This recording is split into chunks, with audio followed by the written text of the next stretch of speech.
Alright, and now we chill.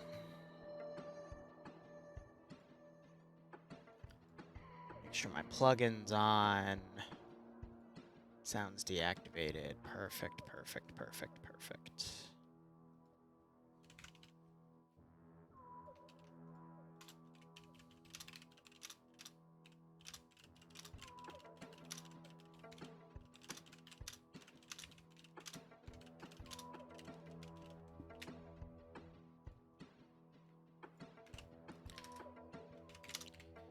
Let me guess, people are gonna send me their multis last second, even though I've already posted everything.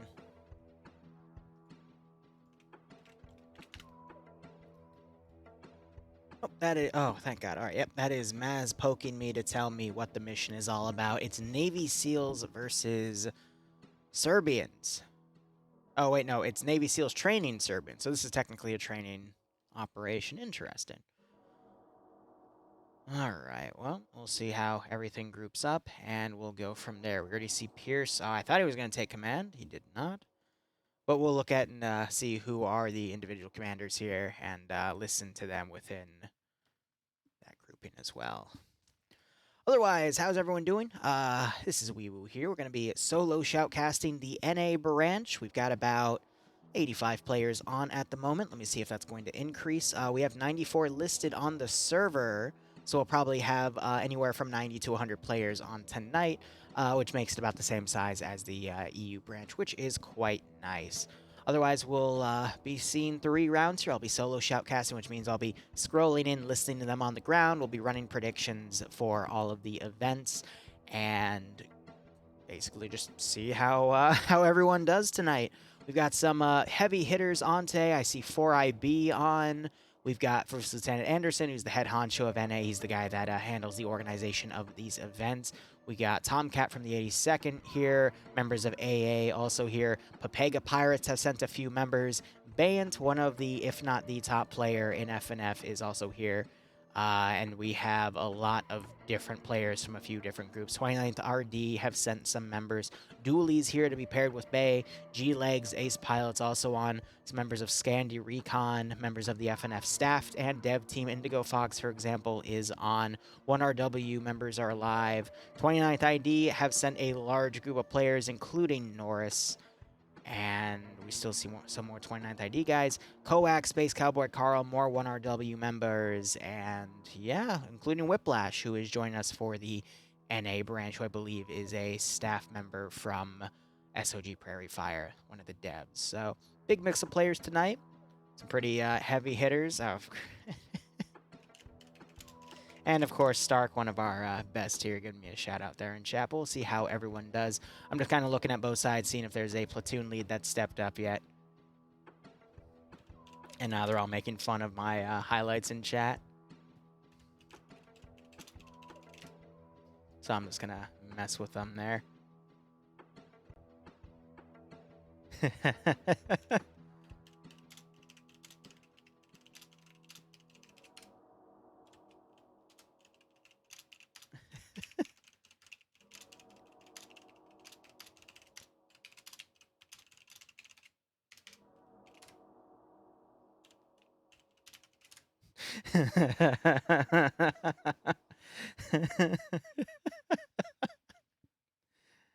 Oh my God. I love it. I mean, that's all what FNF's all about. Just having fun with the event.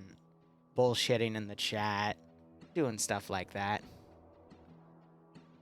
Couldn't be more sold out. We can sell Weewoo. Oh my gosh. I always love bullshitting with these guys. It's part of the fun. Hey, Yanni. I do always put the multi now in the FNF media Discord. Not the Discord, but the media channel in the FNF Discord.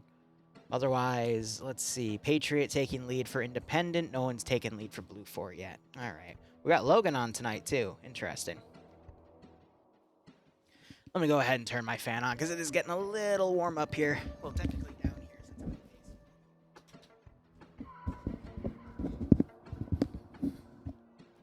All right. Still no one on Blue 4 command.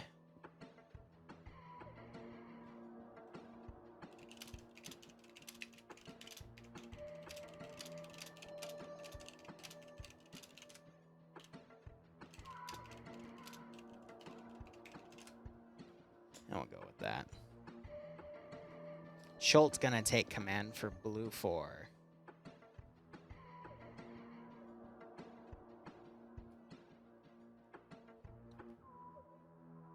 Alright. Well, we'll chill and see how things go. Bloodwing let you out? No, but Bloodwing made a great dinner of flank steak, corn, and potatoes and garlic bread. And we played Connect 4 as we ate. It was pretty cute. Now, looking at the roster here for round 1, it's an ad sector. We're going to have Green 4 on the attack fighting Blue 4 here. Blue 4 gets air support, but Green 4 gets a stinger.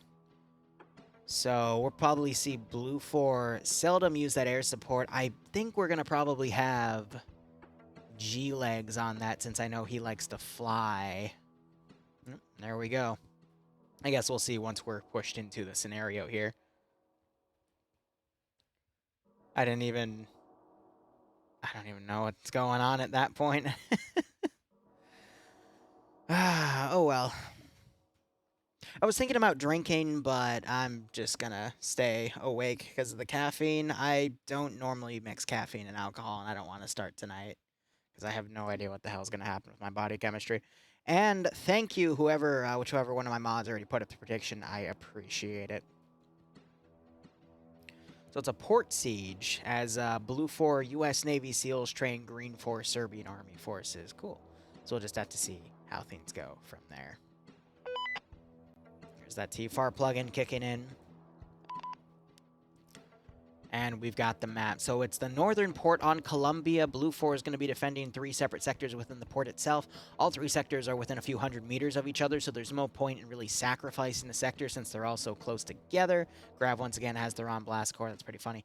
And Green 4 are literally going to get an MSR that straight shots into this AO. That is indeed an MSR because it is the biggest road in the AO itself. A little bit of an MSR out here on the side, but that's irrelevant at that point. So Green 4 can either do this the obvious way of pushing up this route here. Let me make sure I'm in side chat so people don't see my line. Green 4 can go up the standard route here, or they can be sneaky and try to get around utilizing the forest here. We could also potentially see a flank play. They could go into the town right here. There's a lot of small buildings. I would assume this is kind of like a shanty town, but that still leaves a big open area at this flank. So I think the 2 options we're going to see is A and B here. I'm trying to see if there's anything else. I mean, we got a little military base here. We got some structures here. So we could potentially see some sort of flank play in this spawn area, but I don't really think there's much else. It's pretty cut and dry in that regard. But again, I will be in their TeamSpeak channel, so I can listen to the side stuff. My TFAR is loading, so it's going to be, you're going to hear the voices of everyone as they load in. My TFAR had a little bit of a lag spike there. But otherwise, units are loading in here. What's the server name? Avatar, if you want to join in on the fun, just do !FNF. That will give you a Discord link to the FNF community, and you can find the server information, IP, and mod set. And you can jump in for rounds 2 and 3 tonight since we just started round 1. Anyone's allowed to come and join. You just got to get through all of that. Little bit of effort for a whole night of fun. Otherwise, they do this every week, and we'll see you next week then. Okay. So, Blue 4 here, these are the quote-unquote Navy SEAL loadouts. We have like a, I don't even know what type of camo that is, to be perfectly honest, with some varying helmets here.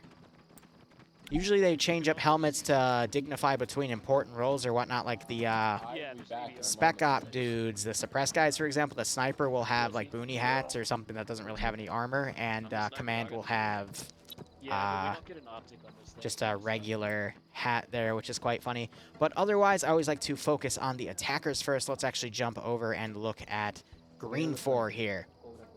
So Green 4 as the quote-unquote Serbian kits. You got Stark with the Igla right there, and these guys have the RIS, I think they're called RIS-21s, basically AK platforms with 5.56 rounds in the magazine. We also have FNMA mags for their heavy support for medium machine gun. We also see some Carl Gustavs in play. But otherwise, I'd imagine we're going to have M72 Laws for the light AT. And I'm trying to see if there's any squad automatic weapons or if everyone, all machine gunners just have the FN mag. Let me go ahead and look at some other rosters here. Oh, they don't have the machine gun symbol. That's going to make tracking them down a little bit tougher. But we have both the lawn barrel version and the carbine version. As you can see, Indigo has the... I don't know if that's just a regular version versus the carbine... excuse me. Lawn barrel version, but there is a slight variation of the weaponry there itself, with team leads and squad leads getting the GL variants. I'm just clicking through because I'm trying to see if... Is that like night vision or something? Oh, no. So... Interesting. So their automatic riflemen get the FN mag, and then their machine gunners get the M84. I would laugh if they had the 250-round boxes, because that is a lot of fire they can put out. If that's the case, it just has a really big amount of recoil. It probably has the 100-round boxes, but either way, so both their machine gunner and auto rifleman get 7.62 by, I think it's 54 munition. Either way, it's a big bullet compared to what you could get if you had a, what is it, an M249 or an FN Mini-Me. But otherwise, the commander gets a beret. Just get over there and just wait. That way you're not too exposed through there. We're probably going to send one squad through the town. Yeah, but once we farm our rockets, we'll just become grunts. Yeah. Yeah, would it? So he's going to send stuff through the town. Shit. Trying to listen in on their plan. Oh yeah, you're for the BRDM, right? Oh, for the Humvee. Got it. Yeah, Koali. So they're making plans right there. Let me find Blue 4 Command. That would be Cholt. I want to listen in on him. So they're going for like a pincer maneuver. Let's listen to what Cholt's thinking. I want you guys pushed out from Sector 2, somewhere in this Get area. off yelling, please. Get off yelling, people. This can be your home. So he wants to put Charlie over here. Yeah. Okay, can we take... Set up a defensive line from the town. I'd imagine he's going to probably have a squad here and a squad on the internal defense. Yeah, I want to keep... I don't think we've got the vehicles to keep everyone mobile, so I'm going to have to put you guys somewhere else. What vehicles do we have? We have enough vehicles, because you're already putting 2 squads static, so... Can I say something? This building might even work. So he's going to have 2 squads on the static and potentially send more forces out in vehicles to counter early on. Not a bad plan. But otherwise, focusing back on the roster, so Green Fort has a BRDM with the PKT turret. This is the command variant of the BRDM. 2 BTR 80s and the Humvee with the PKM with the metal cover on the fold there. And then a bunch of transport vehicles of varying types. So some 8-man transport Humvees with the open hitchback, and then some Urals that can carry about 16 guys, give or take. So a lot of room for Green Fort to be very mobile here, split up their forces and whatnot. But let's go ahead and break down their player roster. So we have Patriot commanding, one of the top tier commanders in terms of experience. We always see him take a role at least once a week in the command slot. Really good in that regard. But we also have Maz as his 2IC, who is also very, very good. He's up and coming. Been commanding almost every week as well. He's definitely one of the best commanders, I would say, because he also makes missions and approves of missions, so he understands how all of this processes work in how commanders attack AOs. Otherwise, Loki being their platoon medic, we've got Koala as the Alpha HQ lead with G-Legs under him. Alpha 1 has Night Owl, aka Mr. Sexy Voice, Rafter, Gamma, and Grav under him. Shy and a few other members from AA are taking Alpha 2 with Arma Jesus filling in as a solo player from Pepega. Really good player in his own right under Alpha 2. We'll see how he handles playing with AA. Captain Dreek with Bravo HQ. I think all the squad leaders are with Command right now, making one of the plans here. But Dreek commanding Bravo HQ. Cosmonaut, Poe, Indigo Fox, Green Shade, Cossum, and Wiki taking Bravo 1. We just had Anderson come in. He's going to be leading Bravo 1. He's the head honcho of the NA branch. He's the guy that organizes the event. Otherwise, Bravo 2 has Martin, Fist, Cyrus, Fritz, Pronix, Coolbreeze, and Brennan, which I believe are all members from the 29th RD. Might get checked on that later, but I'm pretty sure that's where they're from. Aljo, that's it. Zorro, Danny, Cobra. I don't know which group they're from, but pleasure to have them on.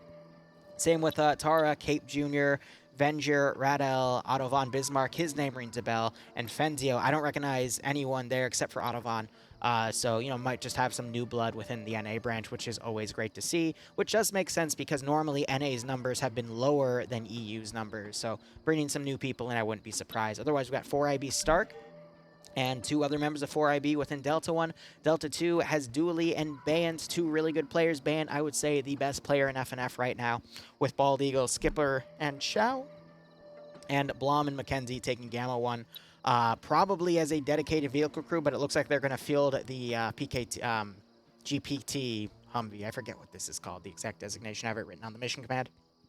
But again, just a Humvee with a PKT on the top. It doesn't even get a scope. It's just iron sights. It's meant to be like a suppression support weapon or a fast attack vehicle.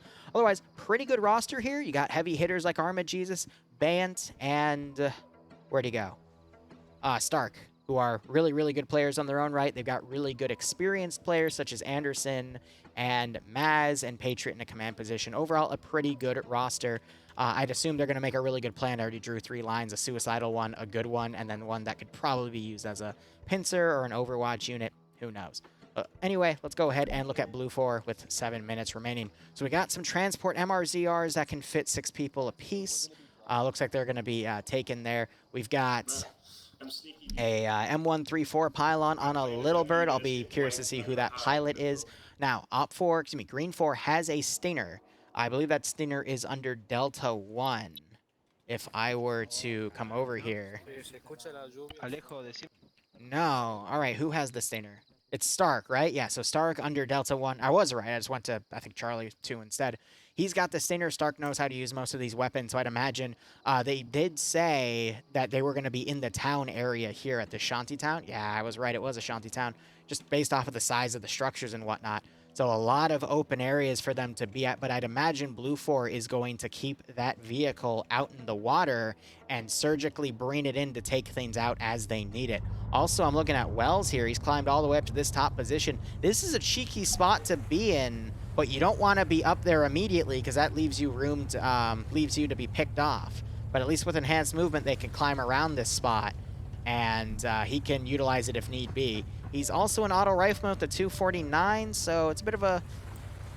I mean, he could still be a good spot. He can deliver a lot of suppressing fire, but people are going to be able to find that spot pretty easily. It would be better to put a marksman up there who can occasionally put a shot up, but that big profile with the big backpack and a lot of fire coming out, I feel like he's going to be spotted pretty early on, and they've got some really good marksmen, really good players, mind you, over at Green 4. Otherwise, U.S. Blue 4 Forces Navy SEALs are going to be using M4s, M16A4s, M249s, M240 Bravos, M72 Laws, Carl Gustavs. The sniper team is going to have a choice of the sniper will be an M40A5, 338s, caliber marksman rifle or sniper. It depends on what your definition of a marksman or a sniper rifle.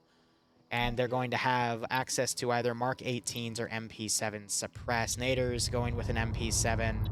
Mike, it doesn't tell me.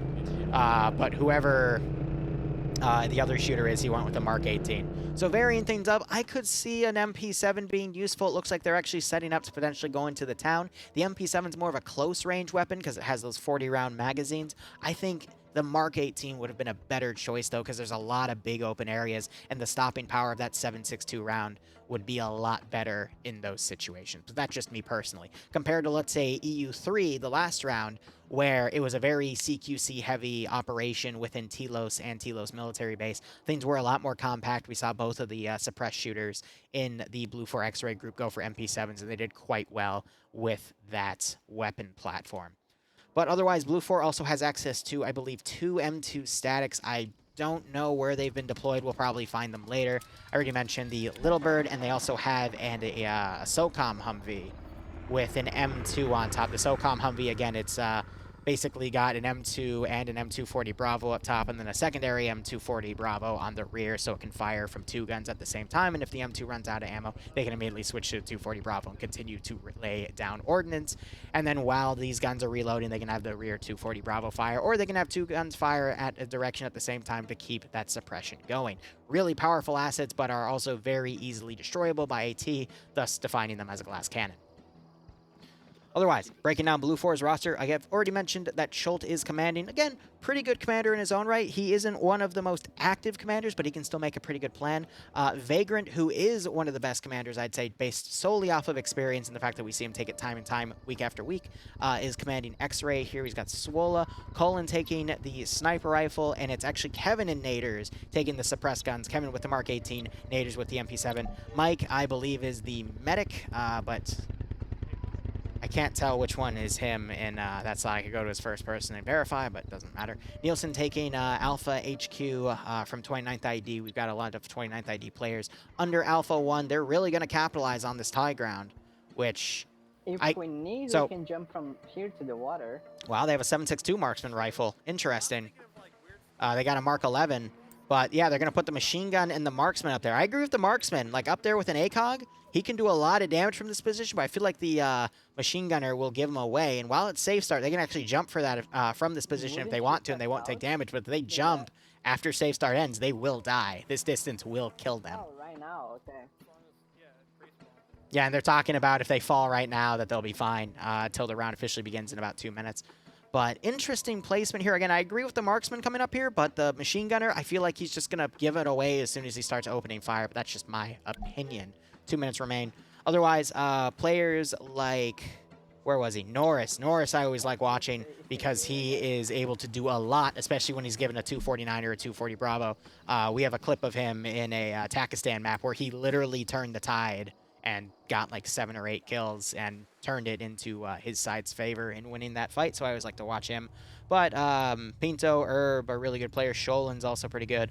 And I've seen Eagle and Wells also do stuff. No offense to Parker. I would love to see you do something. I do like where he's trying to get these high positions. But again, these high positions here really do expose you. You got to find a spot that you can go prone on. But even then, there's little to no cover from where the enemy can come from. So that's why those spots are so risky. But otherwise, also I like the green tower and the red tower. That's a nice little touch. Those were, oh no, those are actually part of the map itself. Cool. Otherwise, looking back at the roster, we got Corporal Montgomery, Carlson, Drake, Kernshaw, and Dogfort, which I believe are also from the 29th ID. Yanni is with Whiplash, Korvac, Iander, and H2BW. Iander and Yanni from Scandi Recon, Whiplash, one of the SOG Prairie Fire devs. Always a pleasure to have him here. Korvac, who watches the stream a lot, is actually playing on the ground today. Great to see that he has seen some of this and has decided to jump in. And H2PW, I'm going to be honest with you, I have no idea who that is. But I hope he does well regardless. Koak, Sam Handwich, Lurch, Jack, Dale, Stottenberg, and Mito. Basically a mix of players here. Some from the 1RW, some from SOG. Mito, I think, is from PLH. I could be wrong on that, though. But basically just a bunch of different people from a lot of different communities in that group. Schnuffles, Artisan Zoni, and Space Cowboy Carl are all under Delta HQ. Lone Star Ranger, Bushu, Tomcat, Corny, B, and Rinse and Repeat. Honestly, I don't recognize any of those names, so glad to have him on for today. And then Pierce is going to be flying the Little Bird. Okay. We'll see how well he does. I do want to point out they're not taking a co-pilot for the Little Bird, which means they don't want to use it as a recon vehicle because the co-pilot can focus on utilizing that camera. They're going to solely focus on this being a harassment vehicle. So I imagine that's going to probably go to the north and go on station for a while until it's needed. They might land it in the clearing back here and then take it off and utilize it when they absolutely need to. But otherwise, round has begun. And we're seeing Blue 4 proactively putting some forces out. The recon elements are going into the town, and we have a squad, Bravo HQ, coming out in this direction. What's your favorite land vehicle in Arma 3? Or if that's too difficult, top 3? And we got Green 4 heading down the... They're actually going through all 3 routes that I'd prescribed here. They can't... No, neither side can see those lines, by the way, but it looks like they're now folding in to go in the jungle. But it looks like we got a split force here. And the Little Bird is already going off map to the left again to stay on station as these forces are deployed. So as they deploy, I want to give a shout out to Commodore. Thank you so much for the 11th month resub, my man. I hope you continue to enjoy FNF, and I hope you continue to enjoy the operations that I stream. My favorite land vehicle in Arma 3. Let's start ruling them out. I don't like BTRs because it's really easy to get tunnel vision on them. They're meant to be an infantry support weapon, and they can just be a pain in the ass or pretty bothersome because it's a pretty bulky vehicle, and I don't see a lot of times they're not really played correctly. I'm more of an autocannon IFE type of guy. So a BMP supporting infantry or a Bradley supporting infantry. I think my favorite one is, I forget the exact designation of it, but there is a vehicle from Global Mobilization that has the fastest firing autocannon I've ever seen. It's a modernized IFV, and the fire rate on it is freaking ridiculous. I think it's the Foosh, but I could be wrong. I remember I put it in the... Why'd I just hear a voice? Did someone already die? No, that was weird. Regardless, I put it as a vehicle that some Cherno Russians had, just like as a joke, and that thing just slaughtered the Russians that were coming to that position that the player base was. It just annihilated 2 vehicles and just put like literally 20 rounds in an infantry dude before it would register. They would go down. It's not the M113 PNMK. It's a different one, but it just... Hey, boys, I made it. My game kept crashing like 6 times. Just slaughtered everyone. So that's someone I think joining in last second, but they're in the spectator menu because the round has officially started. Hey. And that's what we hear when people die, is we hear their mic. So that's why I like to mute myself after people start officially getting killed. But if they join in as spectator, then we can hear them. So I try to get that muted. But I would say that's my favorite vehicle that would probably be used for ops. Otherwise, I really like the mechs. I really like the HMCS add-on mod, or any mod that does mech stuff. I personally really love. If not, I love the Titan from the Warhammer 40k mod, There Is Only War.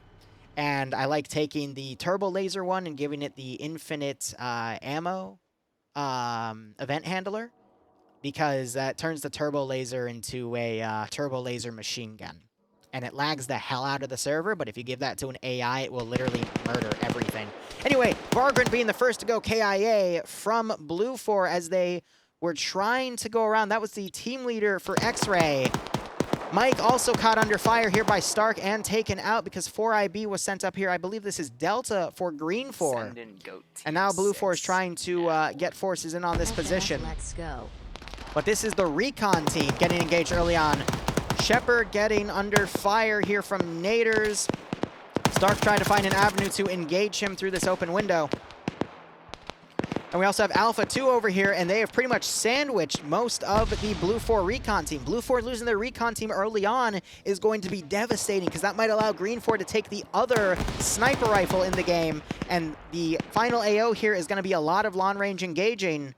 So this could be a very early but decisive blow that can determine the match. Naders got picked off by the flanking Alpha element, but this was a perfect pincer move by these two forces to pretty much sandwich this Blue 4 X-Ray force, and they're pretty much in trouble. You have another Blue 4 guy that was taken out. That was the suppressed guy with the MP7. Colin now trying to turn around and fire on Green 4 here. He's getting some shots in. Shy here, who quickly goes down. Arma Jesus now coming up, looking around for any more Blue 4 guys to take out. Dryden breaching around. Colin might have just spotted him. And Colin has been spotted by Arma Jesus and Dryden. He's quickly trying to get away. Colin crippled as he has his hand out, and Dryden finishes him off. Great execution there. Now, I thought I saw someone. Yep, Swola is just running for it. He doesn't want to be a part of that. He is the surviving member of the X-Ray group as the medic. And Green 4 did not take a single casualty from that engagement. Absolute textbook there. And a great early on victory for Green 4. All right, we also have a small Blue 4 force here providing perimeter security in the obvious route for Green 4 to come in. This is going to quickly become a very messy engagement. They're here because they screwed up their wheels. Oh, no. Green 4 within a few hundred meters, closing in because they're using this route to move up, because, in my opinion, this forested route is the best way for Green 4 to get right on top of the objective.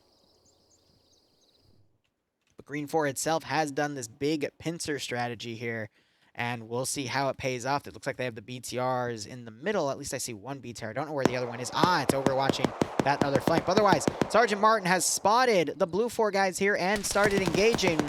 H2 getting shot in the back. Looks like Yanni and Whiplash took some fire. But Dreadnought, thank you so much for the 14-month resub.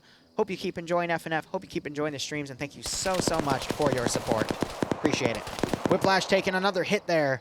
And these Blue 4 guys have been forced to get away from their transport.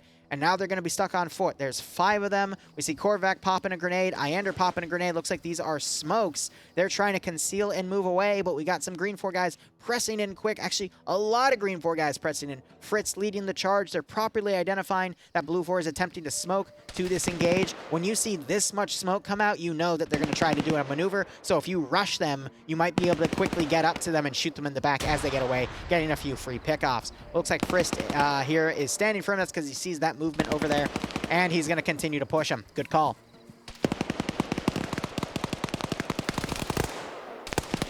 Iander over here quickly tries to put some shots on him. He is the guy on the tail.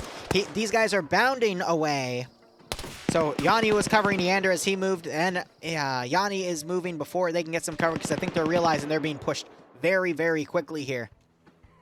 Honestly, for Blue 4, this is the best that they can do, in my opinion, of just doing a delaying action. So what they're doing is they're engaging Green 4, making them slow down, and now Green 4 is going to be a lot more tactical in moving up, and that's going to eat up time for Green 4 to get this left pincer into position. Because I believe, who is the commander here? Patriot is probably coordinating his 2 pincers to attack at the same time. This pincer with some vehicle support.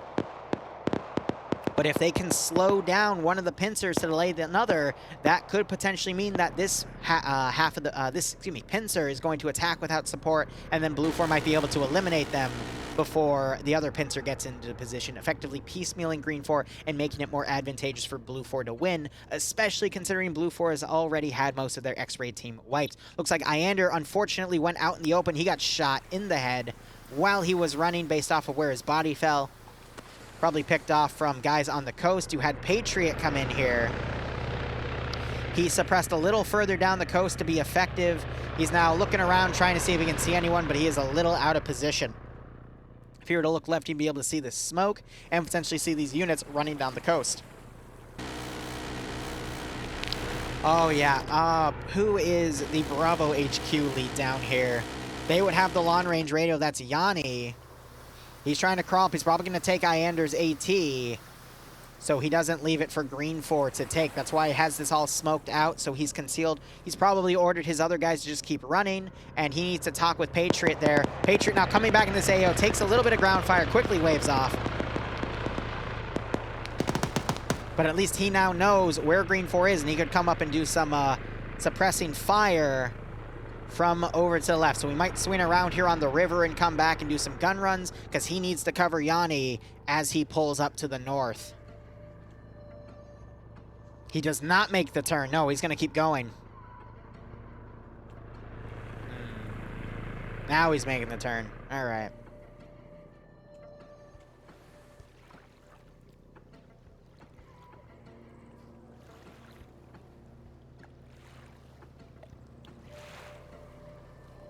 Now they're coming back. Got some shots going out. Targets are right on the smoke. They should silhouette easily for Pierce the spot here. Now they're a little in front of it. He's gaining a little bit of altitude so he can slow down. Green 4 is going to hear that helicopter. Do they pay it any attention? Poe's trying to. Poe, if you get the pick off.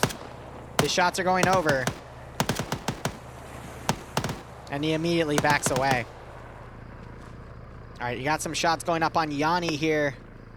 Some GL fire. That's some smoke they're trying to suppress here.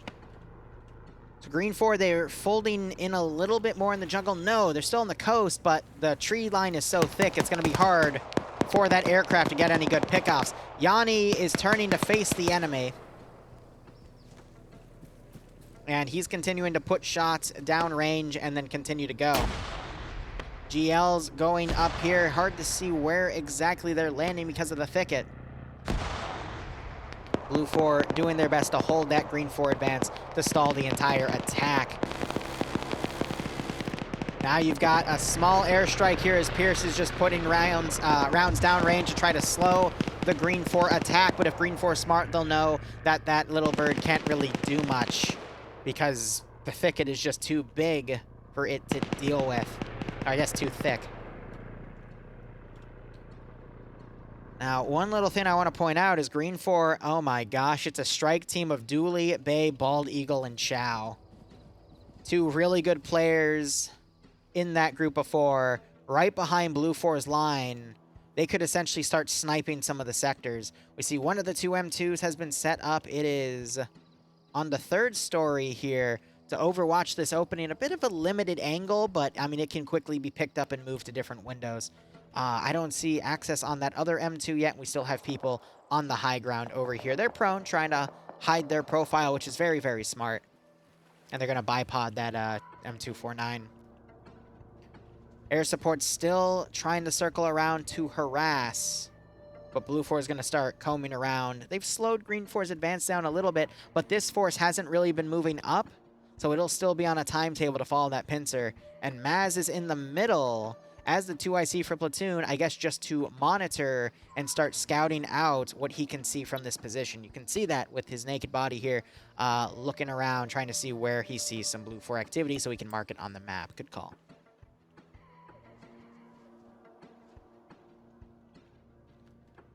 I don't know how these Green 4 guys were able to get up here. Looks like they... Oh, did they steal... Yeah, so that MRZR that Recon took in, they stole one and then drove right in because they're part of Delta 2. Let's see, it looks like Shepard did die in this building. To what? I don't know. They tracked down Swola and they got into a fight in this building. All right. And then they somehow bypassed the Charlie HQ element. Were able to directly infiltrate. Blue 4 still pulling away, but I think Blue 4 is in a lot of trouble here. Little Bird now doing a long-range strike, landing shots really, really close to some Green 4 elements. Actually managed to get a kill. He knocked out Green Shade with that airstrike. So that, from that range, is pretty freaking impressive for that Little Bird. So even in the thicket, because Green 4 still has forces right on the coast, that Little Bird's trying to find angles where it can still decisively engage and eliminate some of Green 4's men is impressive, to say the least.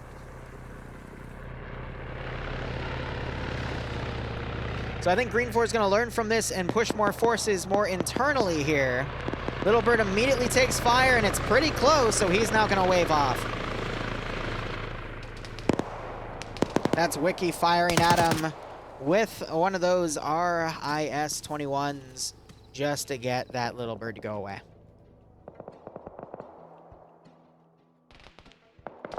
All right, so we have Gamma 1. I believe that's the PKT Humvee. Yep. Maz is walking those shots, and they're firing up at these 2 guys on Overwatch because they see Pinto's position. I'm not surprised that they were spotted early, because if Green 4 is going to slowly come in, they're going to do recon, and they're going to see this shit up here. Again, so really good position, mind you, for Overwatch, but against players, it's a little bit of a moot point. His bullets are falling incredibly short here. He doesn't realize it. Oh, and he gets taken out by the PKT!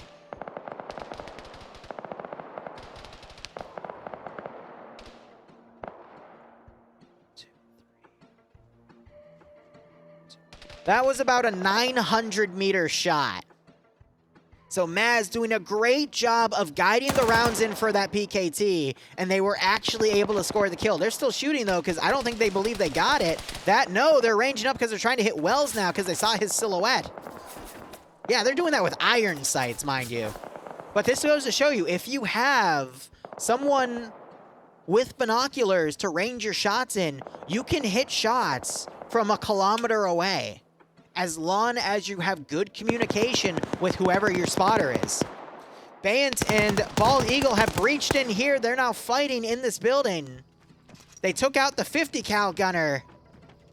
Looks like he was moving it. If these 2 guys go south and get to Sector 2, they'll have it captured on their own. That's going to cause Blue 4's line to completely collapse here, as they realize that they might already be under fire by a force here. So Bant now trying to charge into Zani here. So Bant was able to knock out Zani, but Space Cowboy Carl from up a story was able to take him out. Looks like they got another kill here as well. Grenades going up to Space Cowboy Carl's position, and they managed to kill Space Cowboy Carl. So because Zony's knocked out, he doesn't count as a player in the sector. Attackers have captured Sector 1. This is going to make Blue 4 freak out. Cholt is probably going to re-rally his men because that's the central sector. So now you're seeing Blue 4 pushing forces off of this defense line. They're going to either handle internal security here or push to Sector 1 because something's weird. Something's wrong right now. Something just captured Sector 1 and they have no idea what's going on. Now they've got the Little Bird flying over trying to figure out what the heck is the situation here with Sector 1. He's not going to spot anything, and that's probably going to make him very nervous.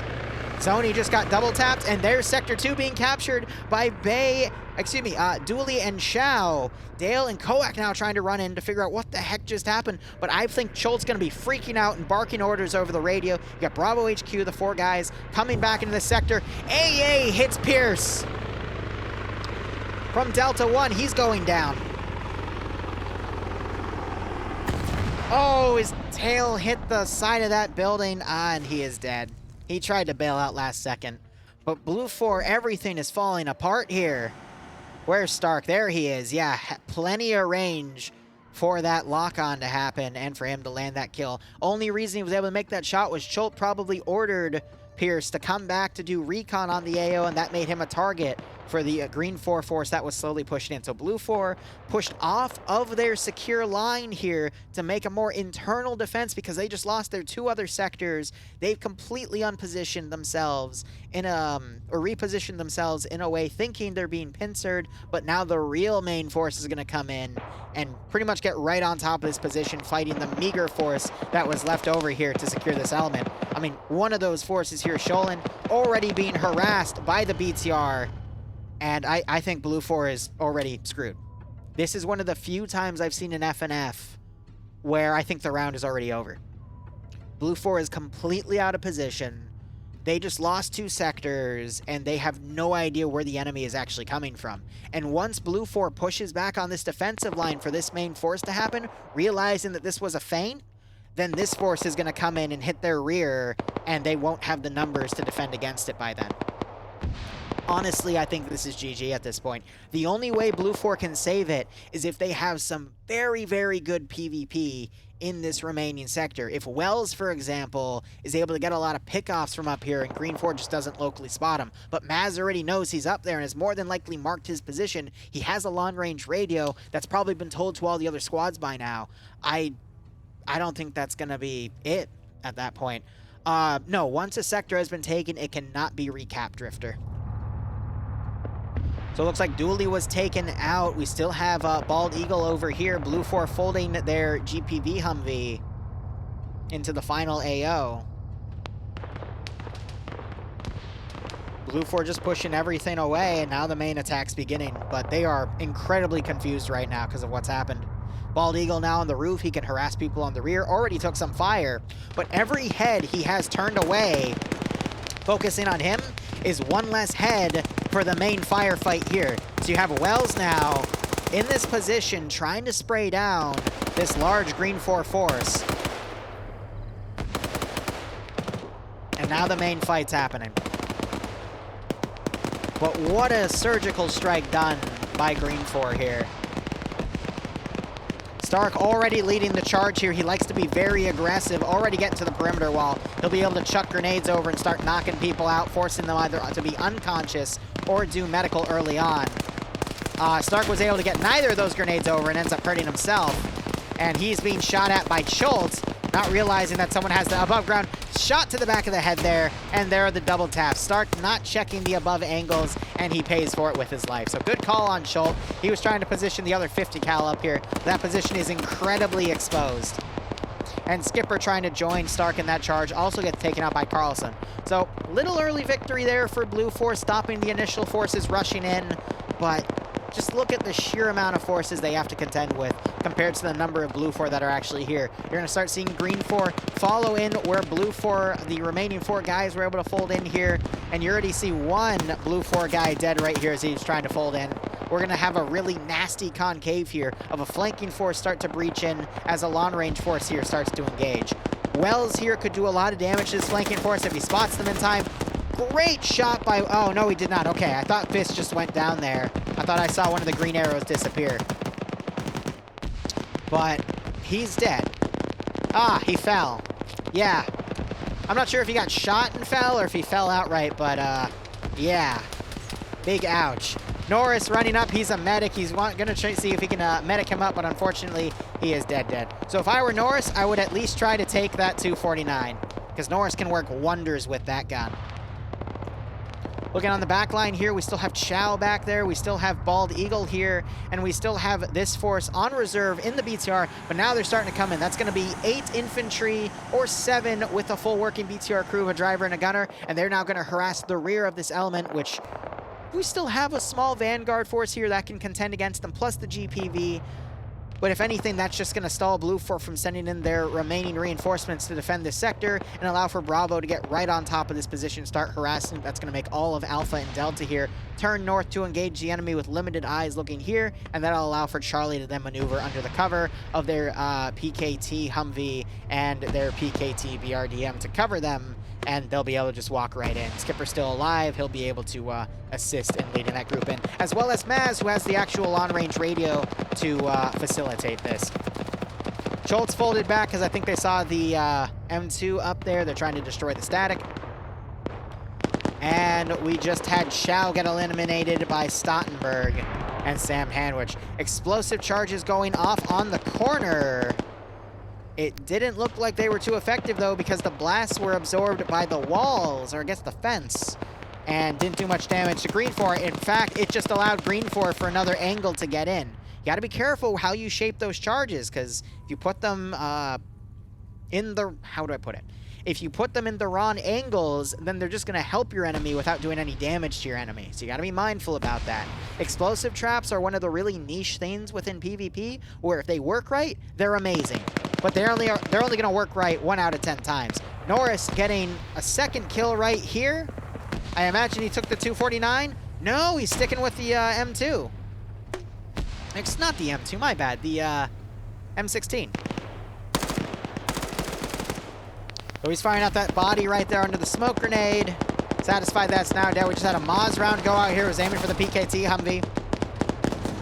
Ah, the GMV with the M2 has come out. It is now smoking the Green 4 Vix.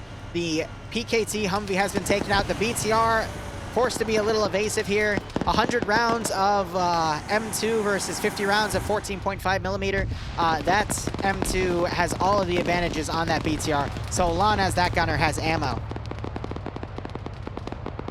Norris here, I think, just took Poe out. Yep, Poe's dead right there. Norris, again, there's a reason he's a great player. He found the 249, and now he's locking down this open area, forcing Green 4 to make a more... not cautious, but it's forcing them along a thinner avenue where they can easily be flanked by more Blue 4 guys. Basically forcing Green 4 on a tighter area of approach, because Norris has been able to lock down this open area. Lucky grenade gets thrown. That knocks out Dreek. And Anderson almost gets shot at by a friendly. He does a friendly wiggle. Fist does a friendly wiggle back. PID is a bitch. Otherwise, you got that flanking force coming down. That other BTR firing down range. I don't know what specifically firing at, but we do have the GPV Humvee coming back around. It wasn't able... Looks like Blom is up. Where'd that other BTR go? It pulled way back because it was scared of the GPV. That's fair. So they're causing Green 4 to lose their support.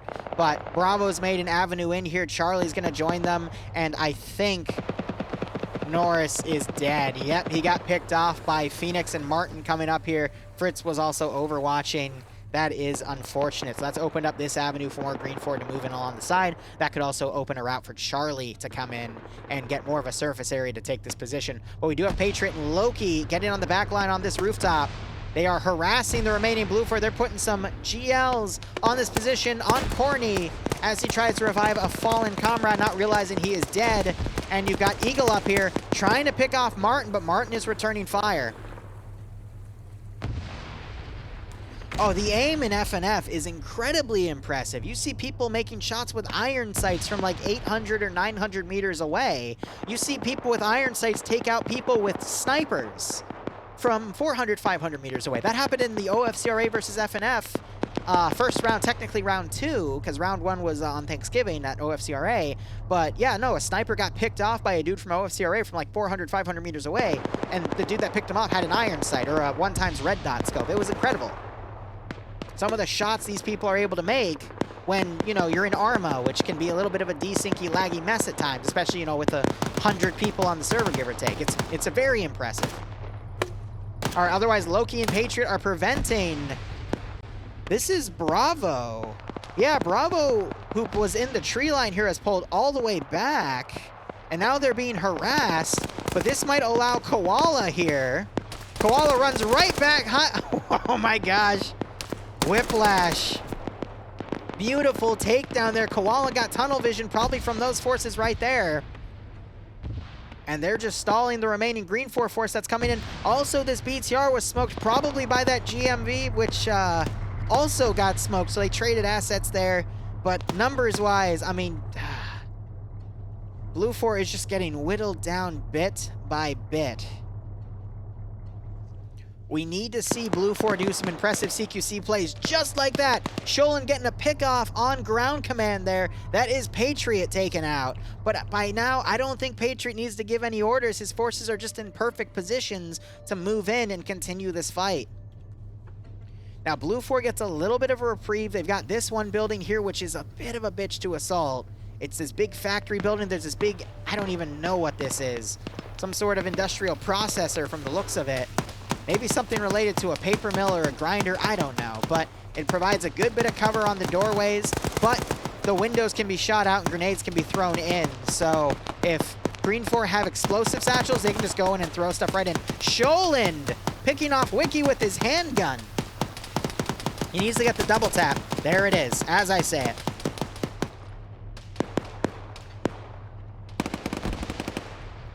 Carlson trying to lock this place down with the 240 Bravo here. If Loki hears that, he might be able to put his head up and take him out, but that's really risky to do. Jolin definitely took some damage there. He's trying to bandage up as much as he can, but we already have Anderson and Blom getting up to this building here. Wow. Jolt was up here. I think that was Blue 4 command. Yeah, he's dead. I think he was already dead, though, before that rocket from the Carl Gustav came in. So Bravo HQ in this small firefight over here. Yanni got taken out. I don't see his name anymore.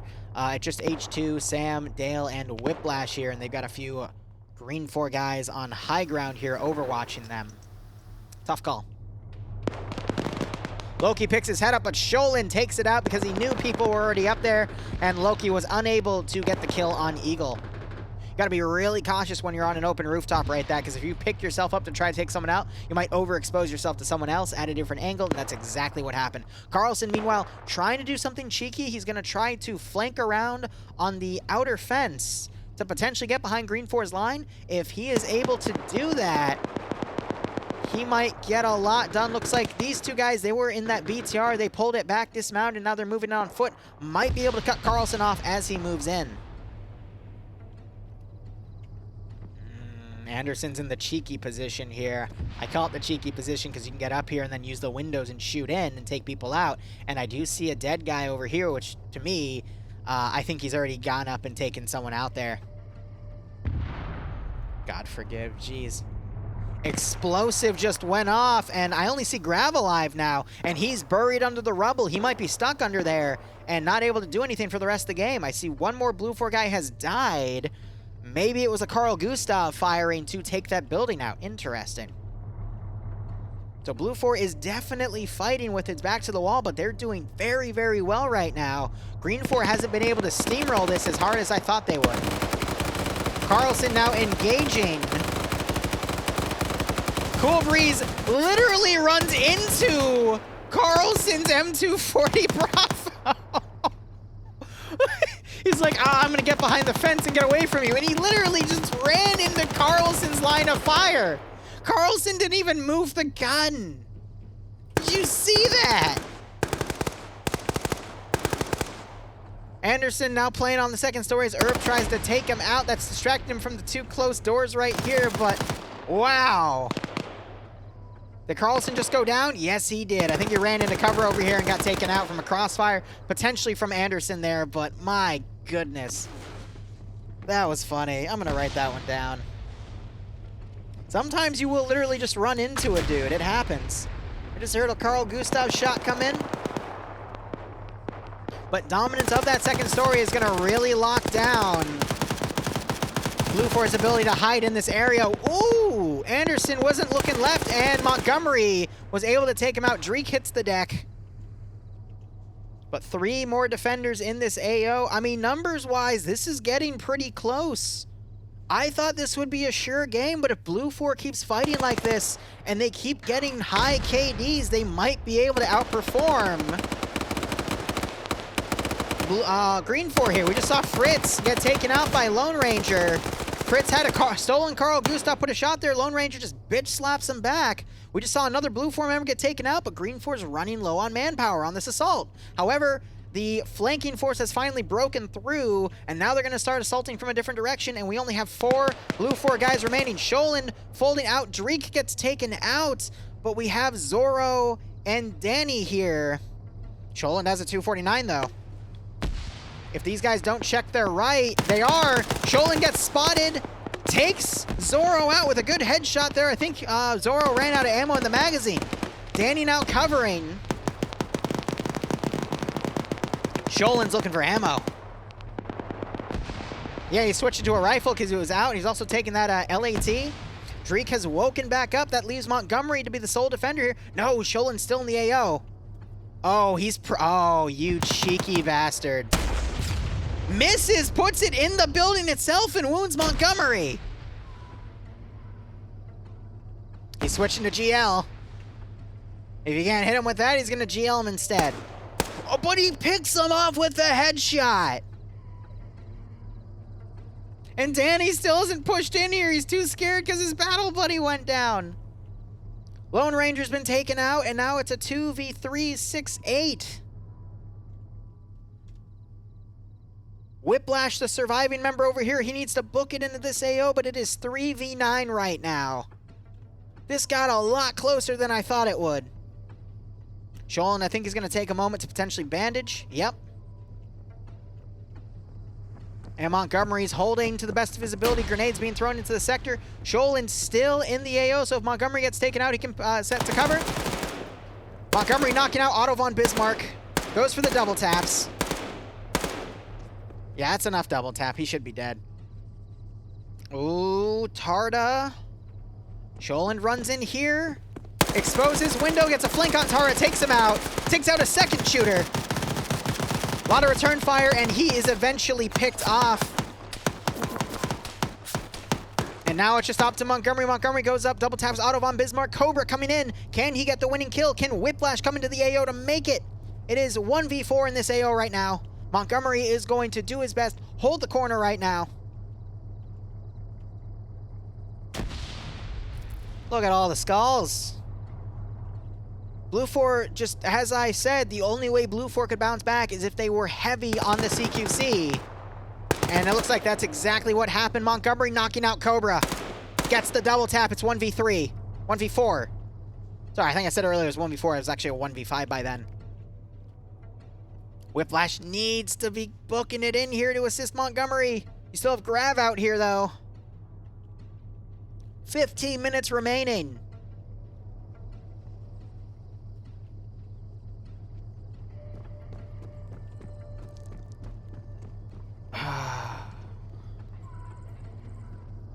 All right, we got a medic working on Fritz here. That'll give them another shooter and bring it up to 5, technically 6. But now we have Whiplash coming in. Danny, what is he shooting at? Friendly wiggling. Not sure if he accidentally blew on blue there. Maybe he was double tapping that body. I do not know. See, the thing is, these are all newer names. I don't recognize. I kind of recognize Loki, but Danny, Fritz, Alajo, and Venger, don't really recognize. Montgomery, though, definitely recognize. Grav is the only green 4 guy I recognize, so this might be just a veterancy thing. But Whiplash slowly inching into the AO here. He's taking it slow and steady. Is he going to try to steal the PKT BRDM and drive it in? That would be hilarious. Venger, no, Fritz was able to get, I think it was Venger back up. Regardless, he's up. Both of them are up. Who was the medic? Danny and Loki were, so I think it was Fritz that they brought back up. So now it's 1v5. But can Whiplash make it into the AO here? I gotta hand it to Whiplash, even though he's being slow and methodical here. One could argue that he's too slow, but he's trying to pick the routes that he can easily control that don't have a lot of open spaces, so he doesn't get picked off by someone. He's trying to be very methodical about pushing in here and just cautious. Granted, though, if you checked your map and only saw one dude in the AO, I'd be booking it in. Because at that point, you would think that most of the enemy is focusing on that sector itself. Alright, he's checking the body for ammo. I mean, a 240 Bravo, actually, that's an FN mag, but it shoots the same caliber bullet. That would be really effective right now. Otherwise, you got Montgomery here. These 5 are trying to figure out what to do next. Got him with the PSO scope overwatching that doorway. Like Montgomery's going to come out and shoot people. Whiplash, though, might do a little bit of flanking. If Blue 4 actually clutches this, which they very well could, because, I mean, they're fucking shooting at Fritz right now. I gotta stop saying the F word, my bad. YouTube doesn't like it when I do that. Yeah, so now Fritz is firing back because he was being fired up from that direction. And didn't Loki bring you back? Didn't...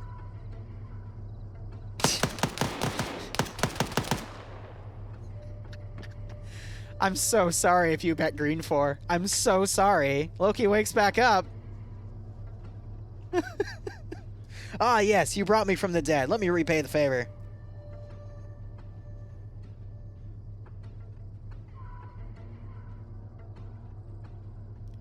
I'm writing a note to splice 2 clips together for a pretty funny highlight. Where did... Okay, Fritz is going on a way wide flank here. Whiplash all the way up here. He's trying to find a good vantage point, but that's still a little limited on his angle. The game's just pretty much slowing down because Green 4 doesn't want to push in, and Blue 4 is not going to leave a good defensive position. But what the Whiplash doing? He's trying to just find a good angle to be supportive.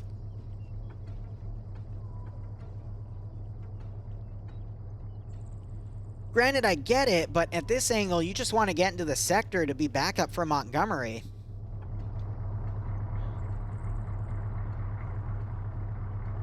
So Fritz is flanking around.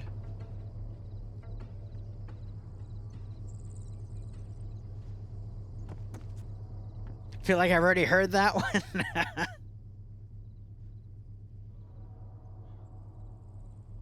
Grav coming around.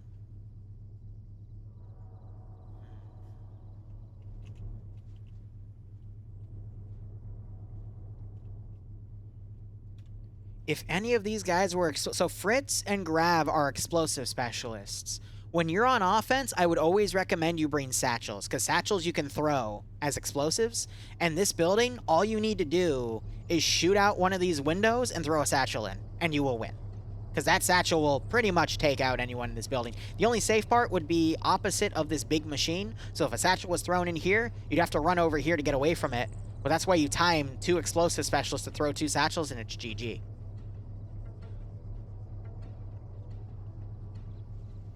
What the... What?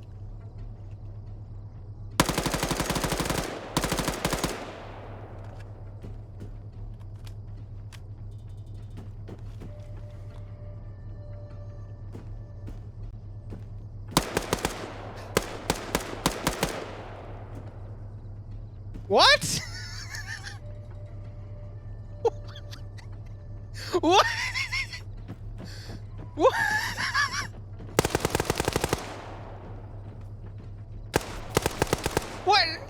What is going on? What? What?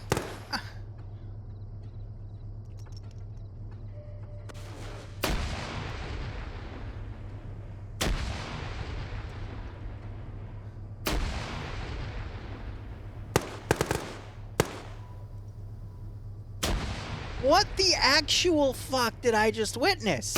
I'm sorry to cuss. I'm sorry to cuss, but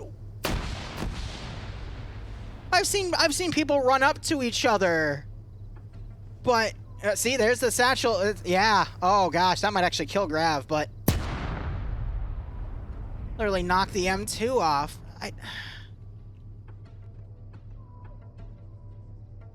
Whole TeamSpeak just went crazy. Yeah, I'm not surprised. I'm not.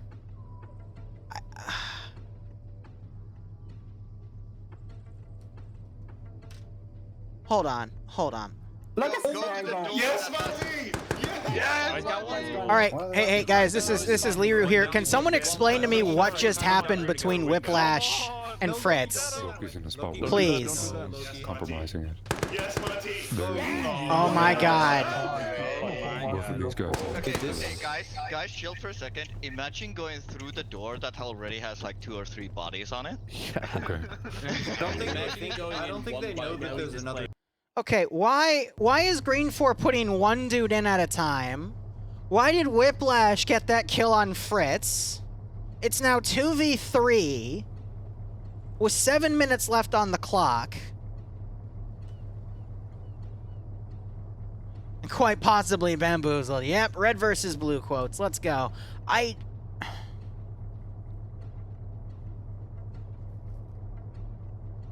What is going on? Green 4 had it. And they lost the CQC in the end. They had a really great plan. It was being executed quite well. I even said this will probably be an early victory unless Blue 4 does some amazing CQC. Here's the amazing CQC, but it's only because Green 4 is just dropping the damn ball. If we're going one at a time, he'll run out of mags. Yeah. Flawless logic. I don't know. Alright, you guys, okay. Here's the deal. Chat, type yes or no if you want me to unmute TeamSpeak and you want to listen to the TeamSpeak's chat right now so we can hear the final moments. Alright, 4 yes. Everyone's saying yes. Alright, we'll listen in. We'll listen in. Even someone for the first viewer. Alright. You're full of shit. Okay. I think he just heard himself. Yeah, he did.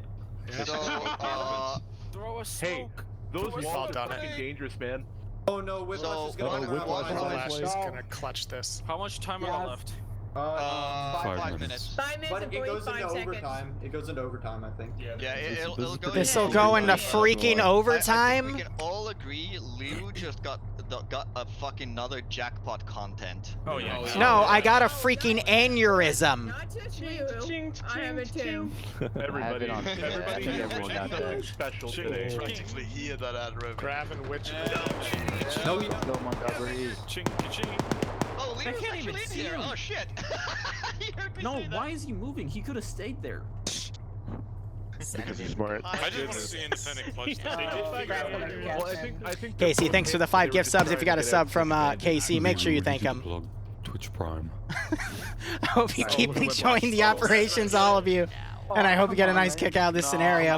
I don't think. I think they're just gonna pass each other around. Get hungry. Whiplash Oh no. Let's go around. Come on. Wait, Whiplash, Spidey senses, come on. Spidey senses. They might throw a grenade through that. Yeah, they're.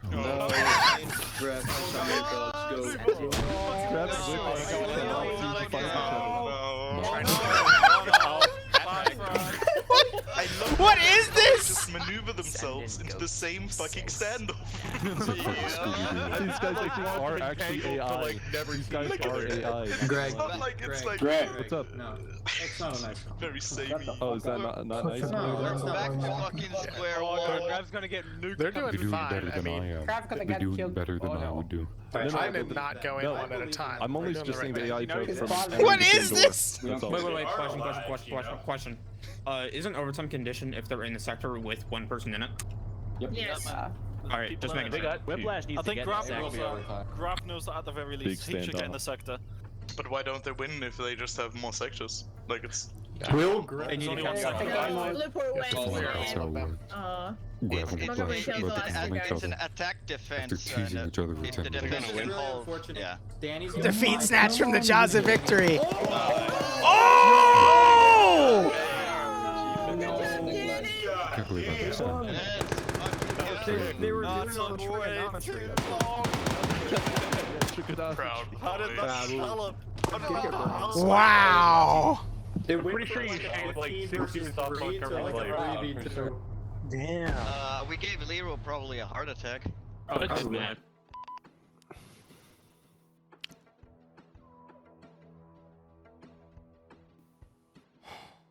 Montgomery made a mistake. He was bound to.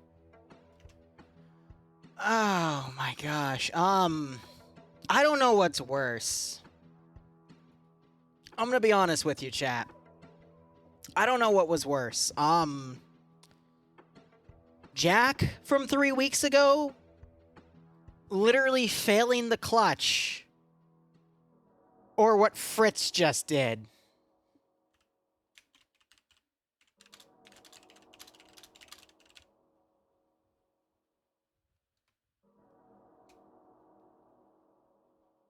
I'm not even gonna say anything. My head hurts.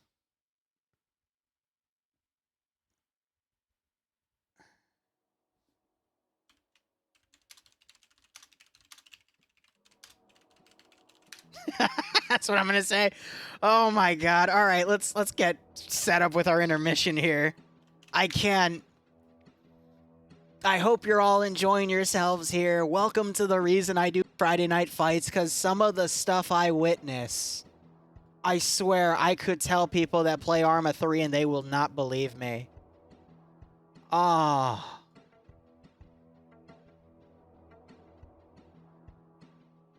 And he shot me. I had it with them.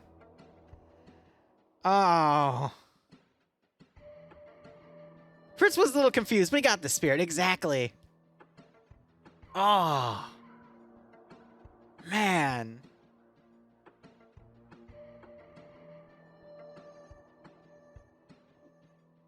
I can't. I can't. I just need a freaking minute. All right. Let's change up our music, too. I want to listen to something fresh. Let's go ahead and change out our commands.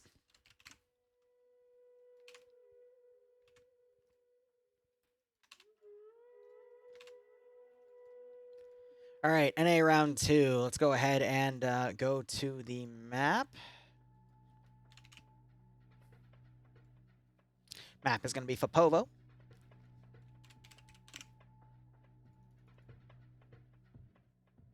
And let's go ahead and go to our mission command. This is going to be round 2, where... Wow. All right, Blue 4 is going to be attacking Green 4, and it is an uplink. So, where Blue is attacking 3 Green 4.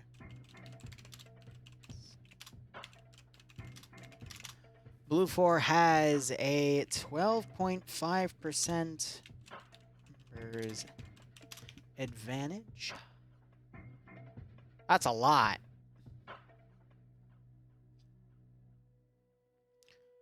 Two SOCOM Humvees. No.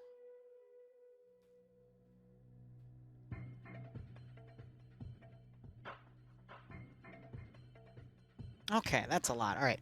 2 M240 Humvees, 2 M2. He's a mortar Humvee and an MH-6 little bird, while Green 4 has 2 M2 off-roads and a mortar. So it's going to be a mortar fight. Always a fan of mortars. Like explosive traps, they're almost never utilized correctly, but the very few times they are, it gets pretty vicious very quickly.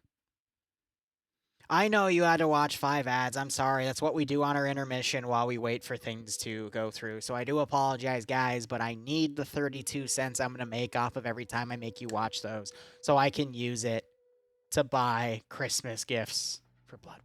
Okay? Even though this year I'm probably... Oh, wait, no, she listens to me when I talk about it, and I don't want to spoil anything. Woo, anyway. So, this will be round 2 of FNFNA. After that, we'll go into DayZ. We'll put up the audio troll and sound bites, and you guys can freak me out because I'll be a fresh spawn and a jumpy little shit. Because if Mac Marine and Slushy are on, I can expect to be spawn killed a few times. Alright, Hamas, well, welcome. Hope you enjoy the rounds. Round 1 was definitely something, to say the least, and we'll just have to see how round 2 and 3 go. Otherwise, I'm going to make sure my T4 TeamSpeak plugin is on. Excellent, so we'll be able to listen to them locally. And otherwise, I will be right back. I'm going to go quickly use the bathroom. Chat, you've already been making me have PTSD with wolves. I never trust the wolf sound bites anymore, especially since I made them more vivid. Now you guys can literally troll me with them. It's like, Jesus. Anyway, BRB.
Alright, sorry about that.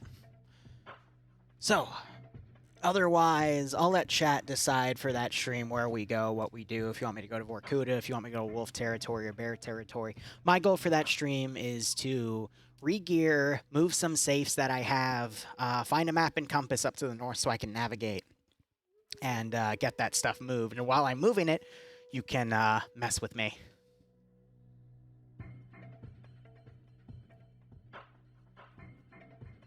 Otherwise, we'll see how round 2 goes. I'd like to thank you all for being here. I hope you're enjoying your time. Looks like we're going to have a little under 90 players for round 2. Not sure if we'll see all of these assets utilized, but I hope we do see some good plays with the mortars. That's what I always got to pray for when mortars are used, that they're used effectively and we see some good action with them. Now, of course, if you want to be part of the content for DayZ, all you have to do is do the !join command. I don't have it listed in the title, but it is !join. That will link you to my Discord. You can then click on the DayZ tag on the channel that has all of the tags with the ranks tied to them from the ME6 bot. Download the mod set, and you can come fuck with me. In fact, you can use the 2 or 3 hours before I get onto that server to gear up on the north. And then when you see the character Liru but Dumber get on, you can probably camp around Nemsk, because that's where I'm going to choose to spawn, or Vorkuta. I don't know. It depends how many players are on the server. If it's low pop, I'll probably do Vorkuta. If it's medium to high pop, which in my definition is above 5 players, I'll probably do Nemsk. But otherwise, screw it. I'll say Vorkuta. You can come troll me in Vorkuta and screw me over if you want to. But, yeah. It's up to you. Magnificent masochist. Look, the only reason I suffer through this is because YouTube had an algorithm change and my channel has to spend like a month recovering. So when I have a dip in revenue like that, I open up everything else in terms of ways to make revenue, such as the audio snippets, because trust me, if that wasn't a thing, I would not torture myself that much for your viewing pleasure, because I do jump scare easy, and I really do not like that about myself. But otherwise, round is almost going to begin here. Let's go ahead and look at Drake and Vargrant here. So Vargrant, really good player, commanding for Green 4, and Drake, who I haven't really seen step up once in a while. I think his name does ring a bell for command, but he's going to be leading the Blue 4 attack. And Don, thank you for putting up the prediction. Also, guys, I am going to make it a New Year's resolution that when January 1st rolls around, you might see a few streams where we'll start doing some fitness stuff at the end of the stream.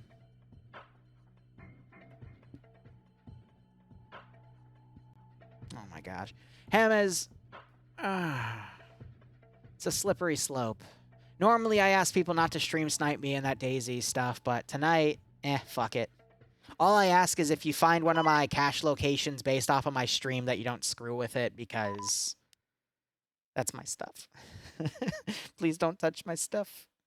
I kind of need it when I want to make sniper content. I have a safe filled with sniper rifles that I've spent like 5 hours farming out in Bering. Oh my god, do not touch the safe, please. Oh well. Oh, no. So, Donkey, there was an algorithm change, and it made my, YouTube's recommendations on my channel practically disappeared, over the course of a week.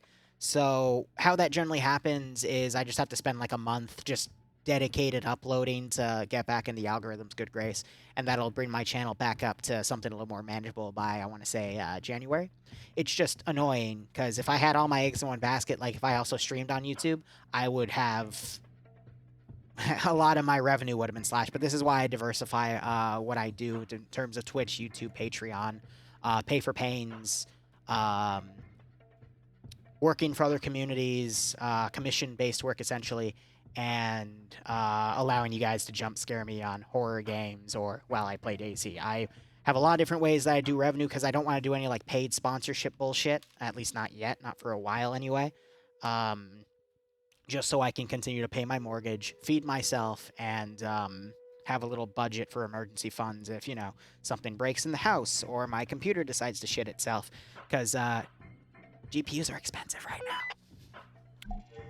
All right, let's go ahead and break down the roster because I see a lot of people asking a bunch of questions. So I'm going to do this really, really quick, and we'll go back to our bullshitting, if you know what I mean. Otherwise, Blue 4 being the attacking faction, they have an MH6 Little Bird that can carry 3 people on each bench, 1 person on the internal side over here, and then 1 co-pilot. I think there's only 1 pilot being taken right now, which is going to be Blam, so that can transport an additional 8 people. Otherwise, we have Blue 4 loadouts. It looks like it's going to be, G36K, so they're German. We got some FN mags and mini-me's in play, and we're going to hear their local comms.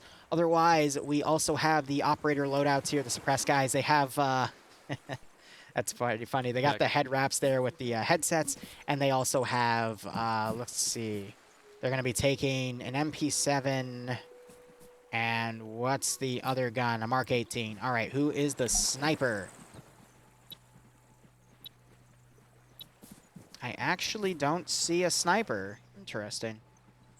I don't know if they're still joining in. Maybe they were kicked off in the beginning. Who knows? But otherwise, I mean, if they're just going to be a suppressed close-up squad, that would make sense because I know Bay likes to play a role like that. Regardless. See, Carl Gustav's in play as well. Otherwise, it's a standard Blue 4-4. So you got the 2 M240 Humvees that are up-armored. Got an MRZR that can transport 6 people. Multiple transport trucks. Is this? Yeah, so this is a M2 truck. Interesting. So those are actually M2 trucks. My bad. Let me change that in the command real quick.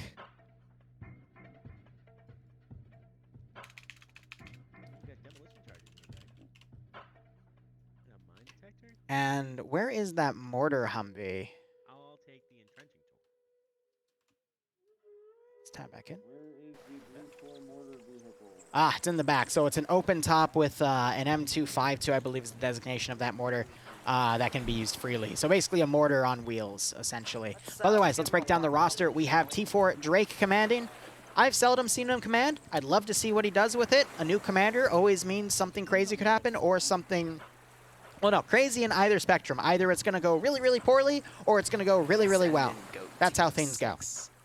Otherwise, Kane is leading X-Ray. I love to see German weapons.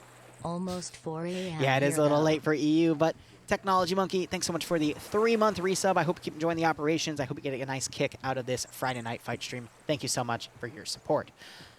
Otherwise, Kane is leading a team that has banned, no Dooley though. I think Dooley logged off, but Kane and Bans in the same small team. That is interesting to say the least. 2 of them are some of the best players within FNF itself, and it looks like both of the suppressed shooters are going for Mark 18s, which I do agree with, especially on Fopovo. It can get pretty close range here, but considering the AO, yeah, that's more of a long-range AO in its own right. But we'll break down the AO after all of this. So Bald Eagle with him as well, who did really well on that surgical strike in the last round. So I'll be curious what he and Chow, basically this is the same group that did that assault last time, just with some new names. But Kane will be a very great addition to that team.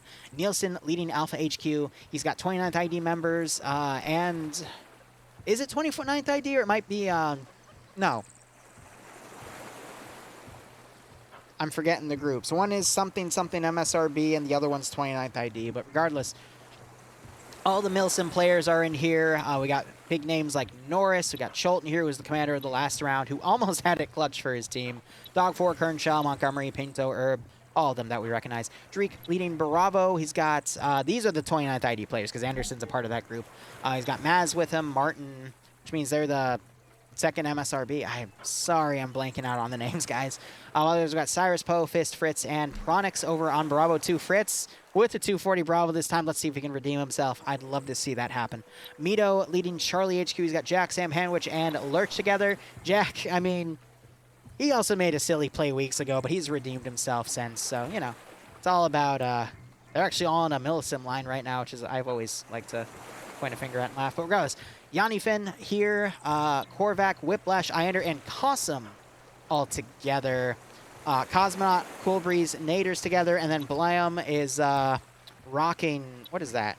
He's got a folded stock G36K. Interesting. The reason I make fun of this is because some people tell me from on the ground that they'll yell at people from outside the community to get in their line, and they don't want to, and then a little bit of shenanigans happens. I always find it interesting to listen to that type of drama. Otherwise, that is the attacking faction. They have a 12.5% numbers advantage, which is a little bigger than the usual 10% that we see. But we'll see what they're capable of. Otherwise, Green 4 here is going to be the Serbian loadouts from what I've seen with the 21 RISs, which are 5.56 AKs with AK optics. Vagrant, who is a veteran commander, is going to be commanding these guys. We'll see what plan he's able to come up with. AA taking X-Ray with Shy leading the group. Patriot being the sniper. Bacon Flavor taking an AS Val. And it looks like there's only one suppressed shooter here. So I don't know where the other one is or if they're only just going to rock one. That's A-okay. Otherwise, we've got Shepard and Stark under Alpha HQ. Shepard, I don't see a leadership icon here. So I don't know if we just have an SL and a 2IC or one's a medic. Because okay, no, there is medical stuff. So it's just 2 team leaders. But I don't see a... No, they're the mortar crew then. All right, so they're going to be spotting for the mortar, but I don't see an LR, so I don't know who's going to be spotting for that mortar. Probably Koala. But regardless, we have 4IB taking Alpha HQ and Alpha 1 here with Twins and Night Owl, a.k.a. Mr. Sexy Voice, filling in under Alpha 1 and HQ. Alpha 2 has Koala, Colin, Kevin, Gamma Swola, and H2BW. A lot of new players there. Let's see how they do this round. Schnuffles leading for Charlie HQ with Keith Snowell, Artisan, Indigo Fox, Zoni, Space Cowboy, Carl, Rafter, and Grav. 82nd Tomcat is leading Delta HQ with Delta being a bunch of villains from a lot of different communities. We got 1RW. We have Coax. I forget which community Coax part of.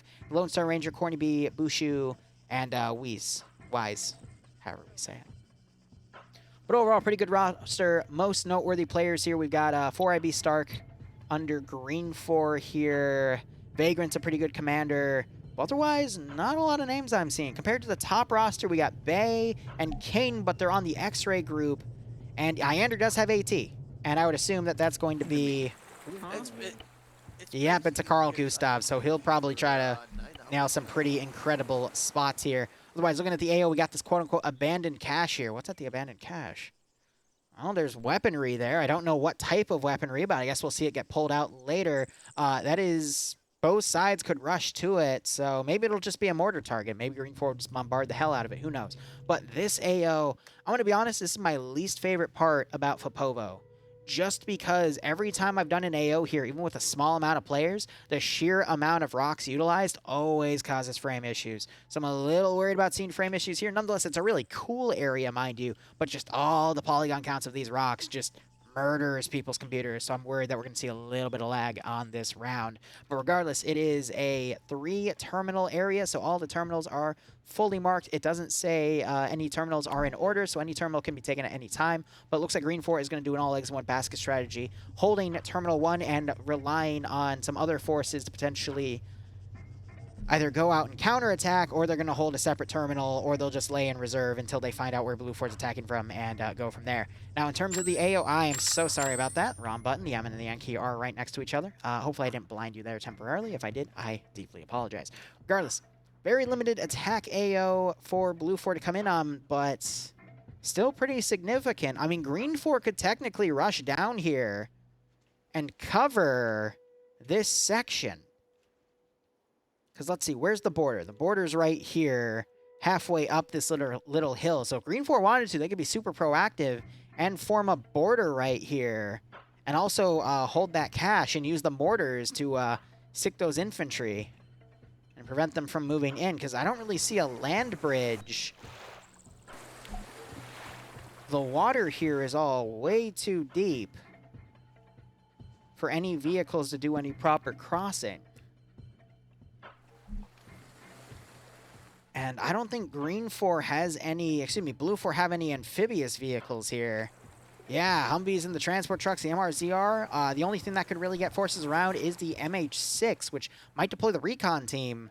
But otherwise, yeah, Green 4 could set up a nice defensive line, have a Vanguard force ready for the, Little Bird to land. There's a lot of room for it to land in various spots, but still... That could create a very nasty bottleneck, but I doubt Vagrant is going to make such a crazy play. If it was Pierce, I could see it happening. Or if it was a newer commander, I could also see it happening. But I think they're going to be a little more defensive. Probably just hold Terminal 1 and then have these forces fan out to defend against any potential LZs from the Little Bird. But even then, that's going to leave a lot of territory for Blue 4 to advance on. Otherwise, they're opting to hold this building. A lot of open area around for them to hunker this area down. Some rocks for good cover. Some buildings for some good overwatch here. Not bad, but, I mean, if they were completely swarmed, it could get really, really messy. Other 2 terminal sites. One is all the way up here. The rocks are a lot closer. That makes it a lot harder to defend this objective because units can get right on top of this area from all sides. And then Terminal 2, which is all the way to the north. Same issue, a little bit more room for people to get on Overwatch elements, but look at all these neighboring ridges that the attacking faction could take over from both short and long ranges. That makes that AO a bit of a death trap. But over here, you kind of have the best of everything. Yeah, you got a little foliage on your north, but you could set up some pretty good defensive lines in the foliage, in the internal cover here. The neighboring ridges are pretty far off. You'll probably only have to worry about the sniper. And you can just, put forces. Oh, you can't actually because it's right on the border. So this ridge actually is a non-issue. Goat Team 6. So yeah. Now. It's pretty good. The only issue is Blue 4 can move in through the small low ground and, push in directly from covered positions. But yeah, out of all the AOs, I would say that's probably the best one for them to cover. Otherwise, Bone Arrow 1, thank you so much for the 4-month resub. I hope you keep enjoying the operations, and I hope you get a nice kick out of this scenario. And Hazmat is Groot, thank you so much for the Twitch Prime as well. I hope you both keep enjoying the operations and hope you get a nice kick out of the scenario. Again, if you want to come and join, you can still make it in time for round 3. Just do !FNF, and you can make it in. And the Daisy we're doing after this, if you want to come troll me, and you don't have bits for the audio jump bites, you can always get on the server and just shoot me in the face. That will be... !join to get to my Discord. All right, 3 minutes remain. Should be a-okay here. No profanity? Yeah, I know people cuss in it all the time, though, so just don't be excessive with it. I think that's all they're really asking for. All right, otherwise the stage is set. We'll see how everything goes. I'm going to be right back 1 second. I had coffee at round 3 of EU, and unfortunately it's going through my body, so back in a minute.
All right, sorry about that, guys.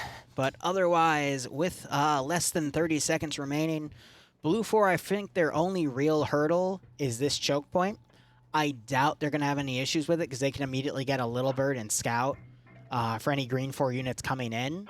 But I think the Little Bird would be best because it's a reduced amount of players, and then like a 40v40 right now, or a 57v40, something like that.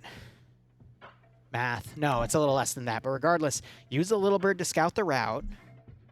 Looks like they changed it up. Blam just reconnected, so I wonder if they got a new pilot.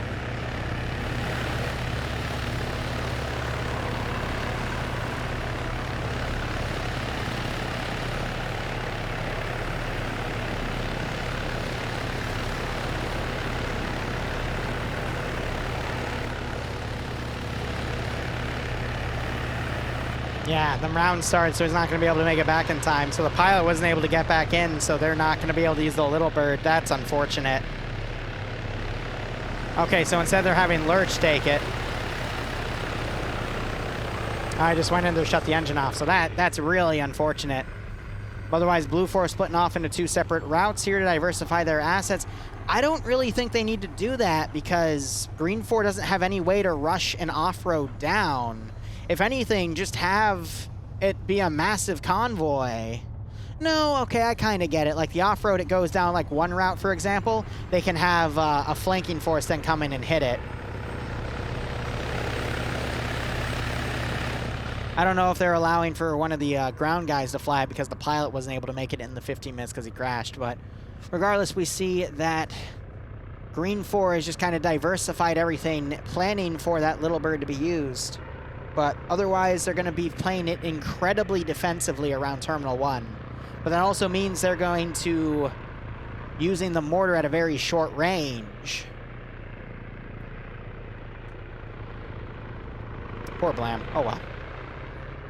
That means they're going to be a little more accurate with it. But coincidentally, that also means that the mortar on the Humvee is going to also be very accurate. So it's going to be a mortar fight, essentially. Hey, Sniper, how you doing?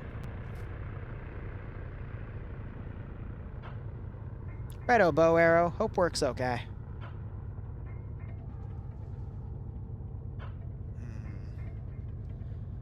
I don't know. I'm going to be honest, guys. I don't know who to bet on for this one. It could really swing either way. I'm curious to see what's at that cache, though. I think Charlie was going to be rushed up there to check, but ground infantry is already getting up there. We got Blue 4 actually sending forces to the left. I don't think that's really needed. I think they could have just, you know, pushed up with their trucks on point to stop any off-roads coming in. Because an off-road, if you hit 150 cal in the front of it, it's going to kill the engine and make it a sitting duck.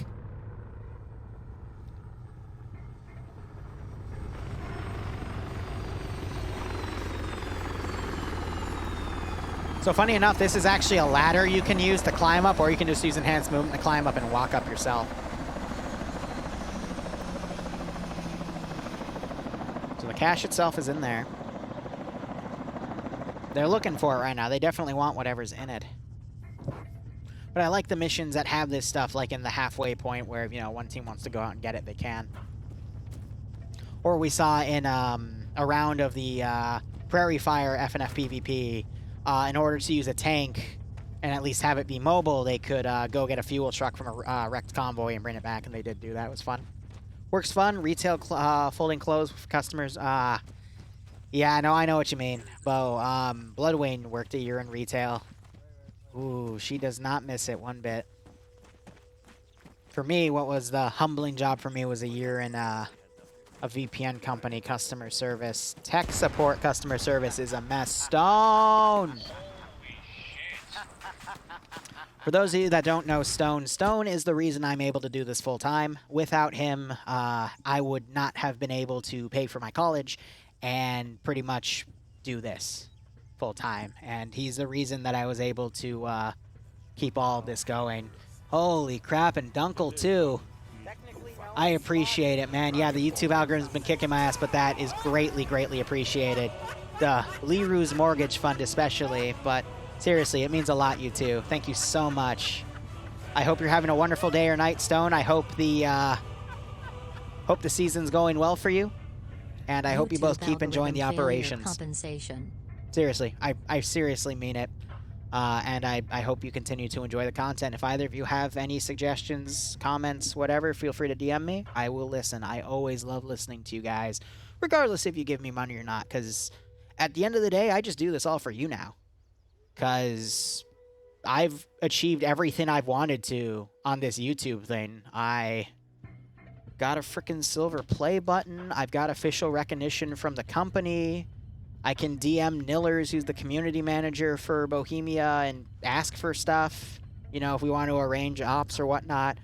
I recently played with the SOG Prairie Fire dev team. I mean, to me, I've made it, essentially. And there's, you know, you could climb higher. I could be like Digby or Rimmy, but I'm happy where I am, and I'm happy to maintain this. So now I just make whatever you guys want me to make, so long as the player base, or at least I have a player base that wants to play it. And it's thanks to you guys that I'm able to do that, so thank you. Seriously, thank you. Fuck, okay, I can't cry right now. All right, fuck, come on. No crying. No crying. All right, Humvee, let's distract myself. Humvee with the mortar is driving up the SSR here where the two M2 trucks and the two 240. God fucking damn it.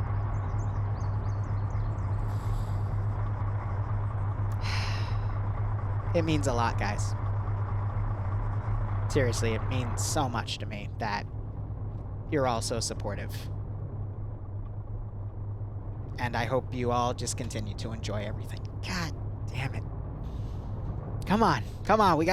No feels, no cry. We gotta continue this shit.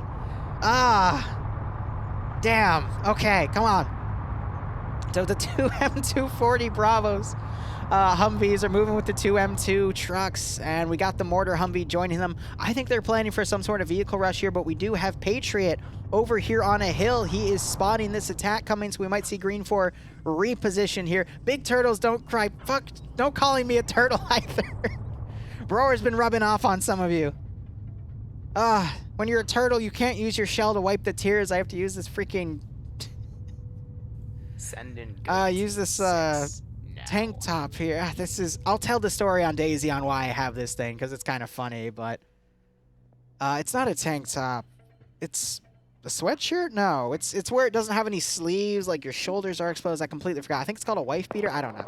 I don't remember. Goats cry milk. Yeah, okay. Contact started. Let's get with this. Lancieth. Sorry if I butchered that. Thank you so much for the tier 1 sub. I hope you keep enjoying the operations. I hope you get a nice kick out of this scenario. And look at what Alpha 2 is doing here. They're just charging down. But we've already had 2 casualties in here. People that have been picked off. 1 second. Tapping out to mute my mic. I know, right? Let's just get right back on the violence, guys. 2 Blue 4 guys have already gotten killed in action here because they did a crazy little charge up into this position. Now you're starting to feel the frames of this region starting to affect this area as Blue 4 is doing this massive flank around here. It is a tank stop. All right. Just making sure I got that right. Don, what would you say the support is almost like a lance? God damn it, Don. All right. Shitty jokes. Awesome.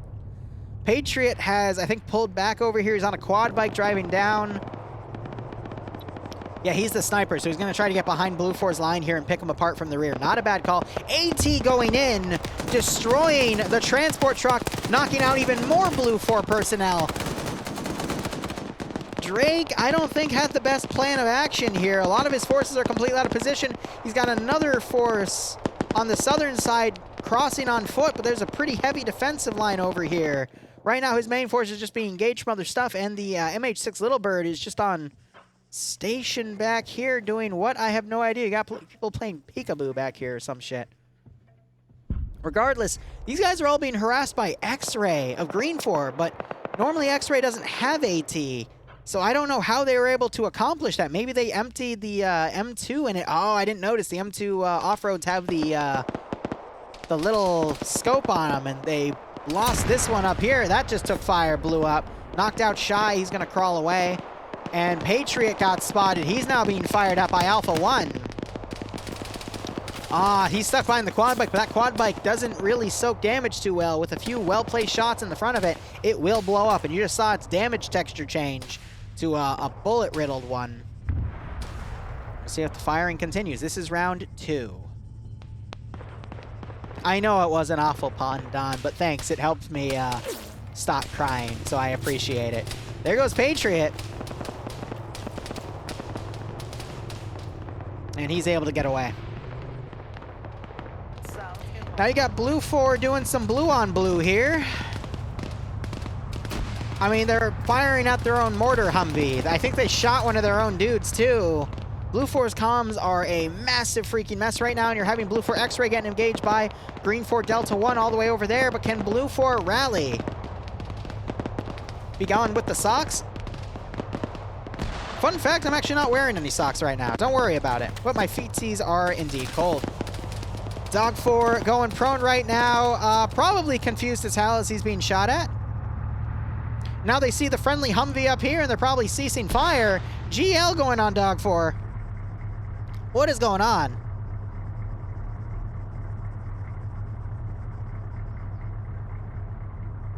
Is he throwing grenades uphill?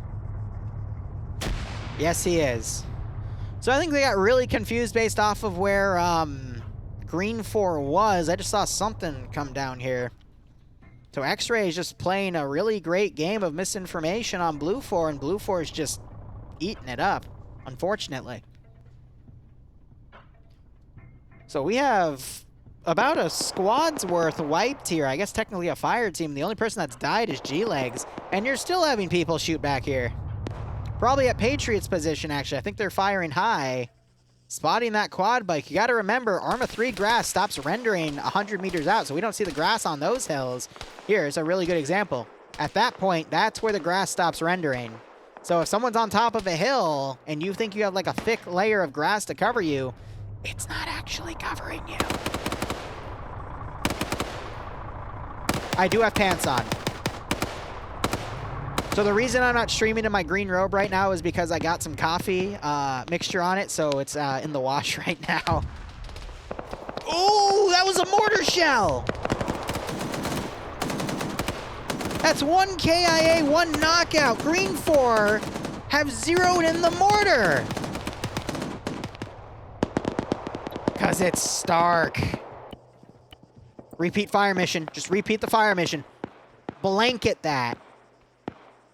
They need someone to radio in to say, yes, you are right on target. Come on.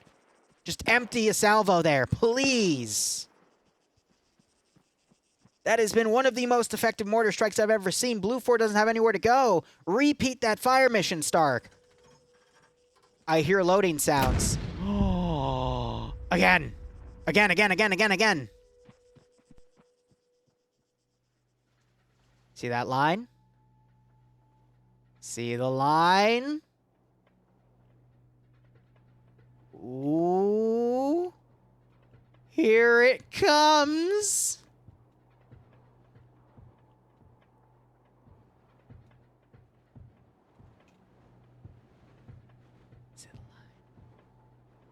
Doon, doon, doon, doon, doon, doon, doon, doon, doon, doon, doon, doon, doon, doon, doon. Oh, I did that way too early. Oh!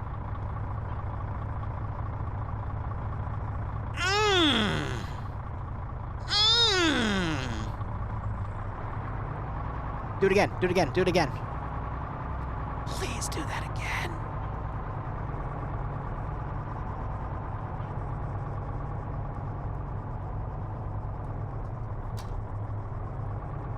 More. I don't see any in the sky, but that's okay.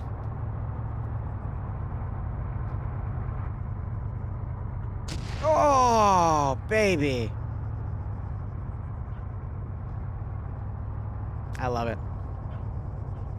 It's a rare treat to see effective IDF in Arma 3 PvP, but when it is effective, by God, is it punishing.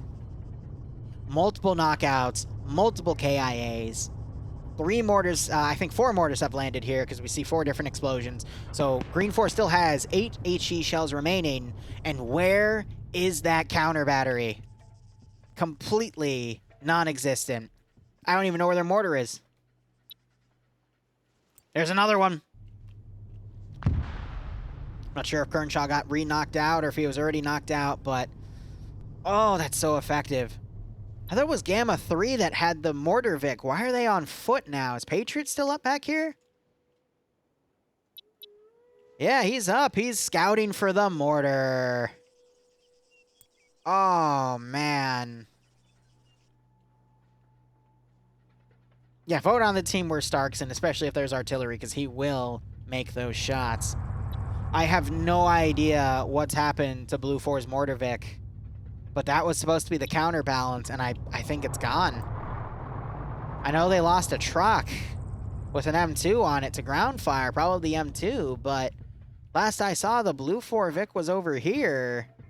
I have no idea what's happened to it. They flip it?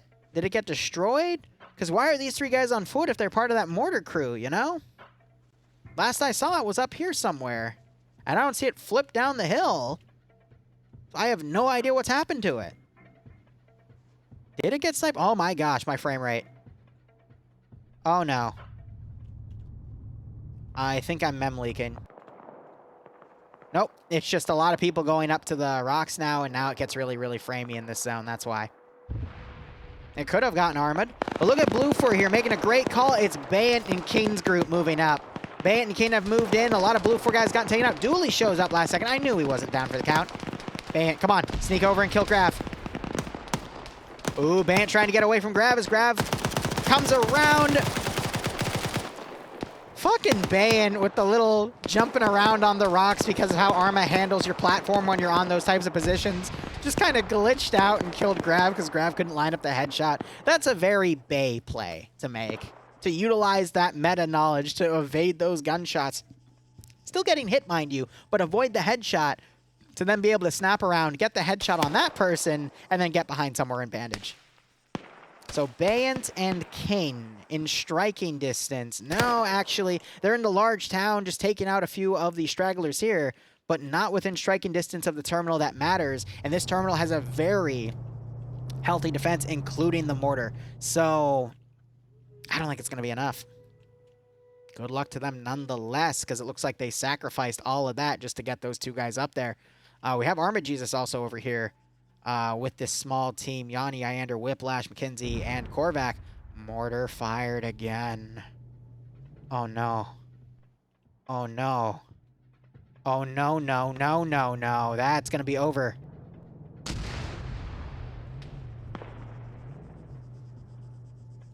They just shorten it. Bayan is running for it. He doesn't want to get ranged in to die to a mortar. Expose himself. Machine Gunner opens up, and he quickly folds into the rocks. He's going to get right behind King.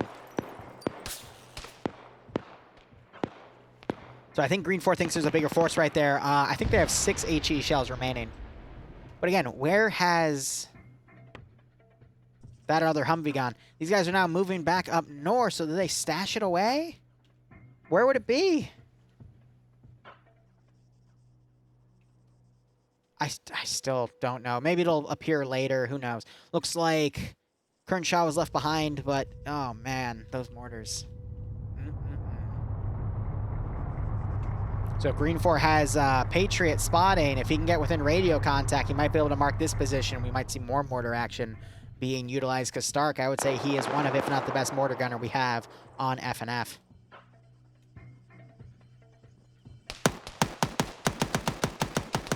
Late evening cooking, Captain McTavish. What were you cooking? Indigo Fox trying to hit King here as King goes up the window. Tekken Story, excuse me, he was engaged through that open window. I don't see any blood, though. So it doesn't look like King was hit in that barrage. Keith, meanwhile, locking down this street. I'm not sure if he saw Bant and he was engaged him. Bant going triple time, putting his gun on his back so he can get through that open area a bit quicker. We just heard an explosion happen back here. I think that was a misuse of a satchel. Don't know what else that could be, because there's no reason for that explosion to happen. I mean, Blue 4 hasn't been anywhere near this position yet. What are they doing? They're smoking. Are they going to advance into the town? No, there's no logical reason for them to do that, because they're holding this defensive sector. I do like, though, look at where Green 4 is positioning some of their forces here. On these tall spires, and they've got marksman rifles. So they've taken their marksmen and they've put them on these really tall spires. That is cheeky. Normally you don't see units break away from squads like that, but that is just showing Vagrant's veterancy of analyzing the terrain, getting forces up where they can be the most effective, and getting taken out. Now, as I say that, King proves to me why, with iron sights, he is one of the deadliest players here, because he just sniped a dude with iron sights, and that dude had a PSO scope. Just goes to show you, it doesn't matter if your opponent has the high ground in the gear. If your name is King, there's a reason you're the king. Look at this man, he's got a freaking holographic sight. ×1 sight for that. Another mortar coming in, it's gonna be way up. Wait, whoa, whoa, whoa, whoa, whoa, whoa. Oh no. Oh no. Oh! That was both of the suppressed shooters! Wait, no, okay, just McKenzie there. I don't know which gun Korvac has, but wow. Really well done there. What happened here? It looks like this M2 was sniped. Major casualties over on the Green 4 side as well, but we're just seeing explosions left, right, and center. And we have one of the 2 veterans wounded here. That is Bant, but he wakes back up. Neither of them are medics, so they can't heal and blood bag themselves, but it looks like Green 4 just lost 2 vehicles here. Probably in crossfire. We got a dead body there. Keith also took some heavy fire, and Bant is now pushing. Yep. Iander's over here, isn't he? Yeah, that explains it. Yeah, Iander has the vehicle kill. You don't see the individual kills anymore because of the Arma update. It broke it, but you still see the vehicle, tank, and aircraft kills. And yeah, not surprised he made that shot. Iander is, I will admit, the AT god. I'm just someone that gets lucky. Like, if you're famous, if you're Remy, I will shoot you down somehow. It just happens. Anyway, Keith still bandaging here. Another mortar. Oh no. Oh no. Oh no, no, no, no. Shit. They're dead. GG. Good night. And the Arma gods have saideth, you too shall live today. I don't know how McKenzie's still alive because he was literally uphill from that round. He should be dead. Korvac, I could see it because maybe at the sloped angle, this, you know, the shrapnel from it or the HE explosive effect didn't affect him, but McKenzie should have died. Huh. Remember, kids, when you hear the thumping in the distance, make sure you tab out and turn on your anti-cheats so you can set your invincibility. Because those mortars might hit you. But remember to turn them off immediately after so you don't get in trouble. Meanwhile, Blue 4 advancing on Terminal 3 from the north. We still have these three guys up here. I think they're looking around for Patriot because they figured that there was a spotter walking those mortars in, but he's already long gone with that quad bike coming into this AO. And we have remaining element of X-Ray. Firing out over here, just shooting blindly at ghosts. Because maybe they think they see stuff. I don't know. Regardless, we got a few guys up here with the GPV vehicle. They might range in the 240 Bravo. Let's look at Cholin's POV. I think he might think he spots X-Ray there, and he's trying to line up a shot. All right. And there's the firing. Ah, they see the vehicle. That's why. That M2 is now returning fire. Now, because of the soft armor on that M2, it could get destroyed by the M240 Bravo here, but that M2 could easily punch into the armor of that Humvee and take it out. But that higher fire rate of the M240 could easily do damage to this Vic, and you already kind of see it. The gunner's down, and the Vic has changed into a damaged texture. 'Tis but a flesh wound. Yes, Monty Python and the Holy Grail. Pretty funny there. Otherwise, looking over, Rafter is about to be bullied. I pray for him. I mean, he's got the FN mag, but Bayant is coming, and Bayant does not forgive. Bayant does not forget, and Bayant shows no mercy.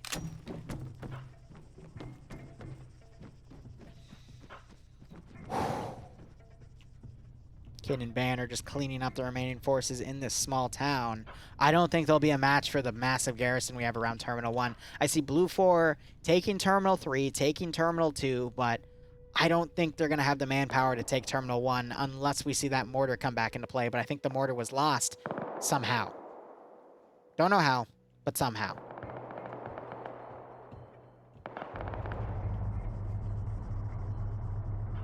Bayant giving us a preview of what will happen on the DayZ stream. Wow. Wow. Okay. To bay or not to bay? That is the question.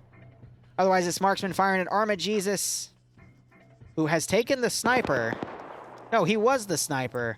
And he got hit by a marksman, so now he's bandaging. King coming in and bitch slapping this poor guy. Oof. Still got, it is Patriot up here. Hey, here's that Vic. He might poke his head up and try to get some sniper kills here. I'll see if I can, Hemez. Unlikely, though, because I got so much other stuff I gotta edit right now. But we'll see. There's the hack completed. Patriot.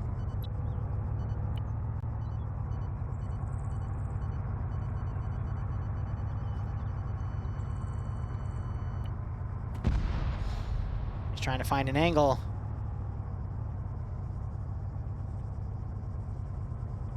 Wipes his goggles.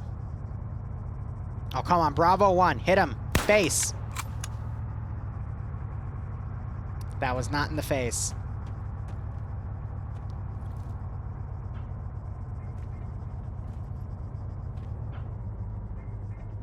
Blue 4 Little Bird. Hold up. Where'd it go? Where'd it go? There it is. Where are you going, little one? What the mortar shell doing? Oh. Oh, no. What the mortar shell doing? I think it's gonna go over. Oh!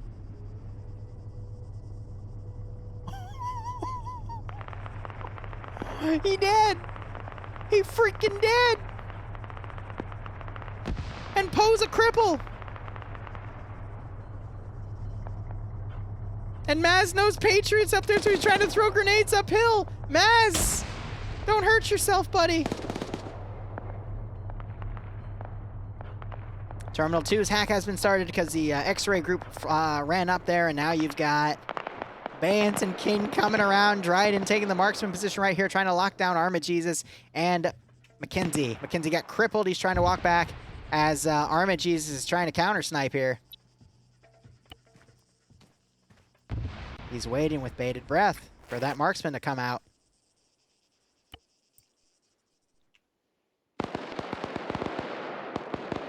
Stark's been doing a great job.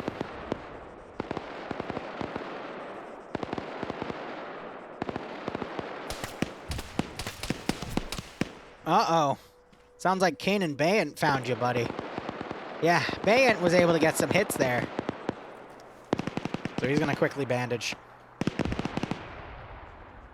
And Kane, I think, is trying to find a way to climb up here.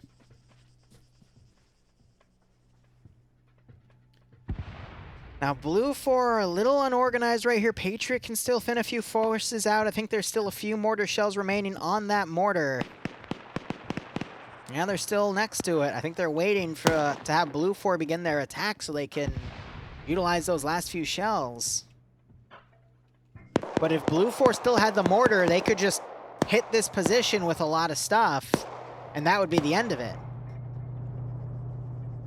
Bayant pulling back. He's taken an FN mag. And he's maneuvering around these ridges. Where'd that AT go? AT went blindly over here. There's Terminal 2's hack being completed. And you got these 4 guys coming around on the hill. They got Iander with AT. If they find that mortar, Iander could probably nail it with AT. Because I think from this angle, it is exposed. Yep, you can see the top of the tube. But I think Shepard is already calling this out. Gamma's firing. What the little bird doing? Oh no, it's gonna do drive-bys or flybys here. Look at that, they're trying to engage. So in SOG Prairie Fire, you can actually throw grenades out from the helicopter. Imagine if they had that in FNF and you were able to throw satchels out of the helicopter. Do you have any idea how overpowered that would be? If you time it correctly, you throw a satchel, it lands right in the middle of enemy lines. I mean, that's essentially a mortar at that case, if not more effective, because a satchel has more boom boom in it than an 82mm shell. Korvac gets knocked out. These guys are trying to pull back. Iander almost on the border here, so now he's gonna go right. And this little bird is freaking insane.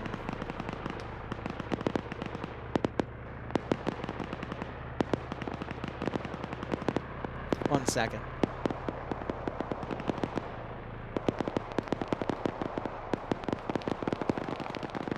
Changing the light type in this room because they started flickering. My bad. Explosion just happened in the distance. Not sure if that was an HE shell or just a random stray explosive. Is this still +3? Yep.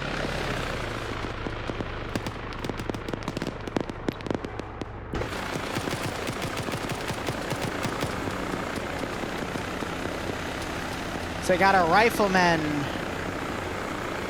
and a 240 gunner on the left, so they really got to be letting that 240 gunner fire off. That is certainly a distraction, and that's allowing Bay and no, it's Brennan and King. Where's Band? Is he all right?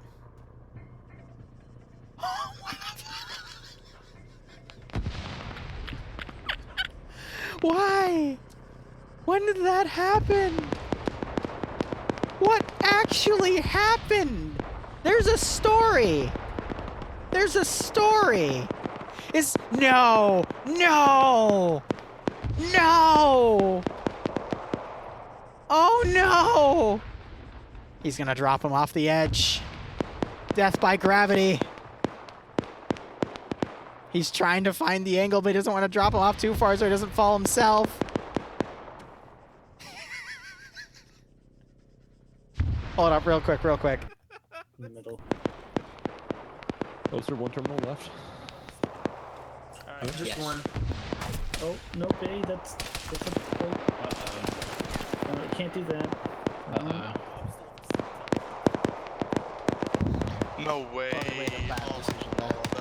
That is such a fucking. Oh my god. I'm disappointed. All right, remuting myself. I just wanted to listen to the local comms. Technically, you're not allowed to cable tie people and then use them as body shields, and it could be argued Bayant just did that, but it was just at the angle. He was just trying to find a way to drop him off, so hopefully the admins don't ban him for that one. You got the little bird coming in really hard here. He just slammed his tail and ruined the tail rotor. And knocked out one of his side guys with a 249. That's unfortunate. Well, yeah, no, Bayant was just trying to drop him off the edge, so now he's dropping his weapon. Oh my god. Look at all the magazines they gave that guy. Hot damn.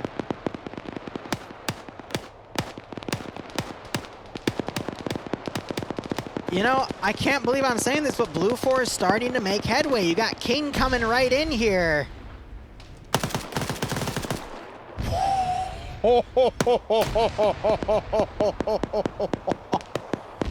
Kane unfortunately found the French, and H2PW was the guillotine. It cost him his life, but the king has been dethroned this round.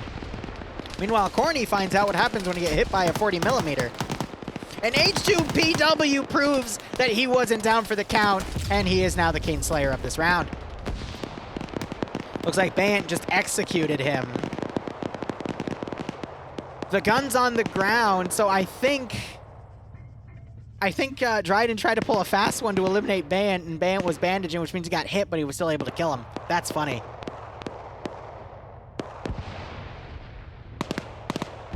But Blue 4 now in these tree lines, pushing on Green 4. Numbers-wise, it's still looking in Blue 4's favor. And now it's just falling to that CQC, proving that, again, just because you had the early game, some really good mortar shots and all this other fancy stuff, it's coming down to that CQC for the final terminal, and it's getting brutal. We're going to have the 15-minute warning called in a few seconds. Carlson now charging up. Can he do better than the King?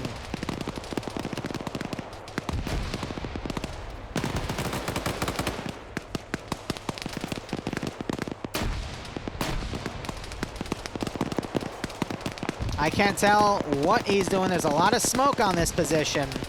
There's the 15-minute warning called. There's a second guy in here with H2PW. He's now gone. Thought I just saw some shots rain out from over here. Maybe it was just crossfire. H2 is looting King's body. Carlson pushes in. He might spot this and be able to kill him off. He's being really cautious here. You got Cyrus taken out by Shepard. Some 4IB guys defending that zone. Swolo looking away. Carlson breaches. Finds H2PW as he's looting and takes him out. Dreek trying to join Carlson, but is picked off by Tomcat. He's got a really nice angle right here. But Carlson gets the headshot. Now you got the remaining M240 Bravo Humvee pushing in, trying to do some close assistance here.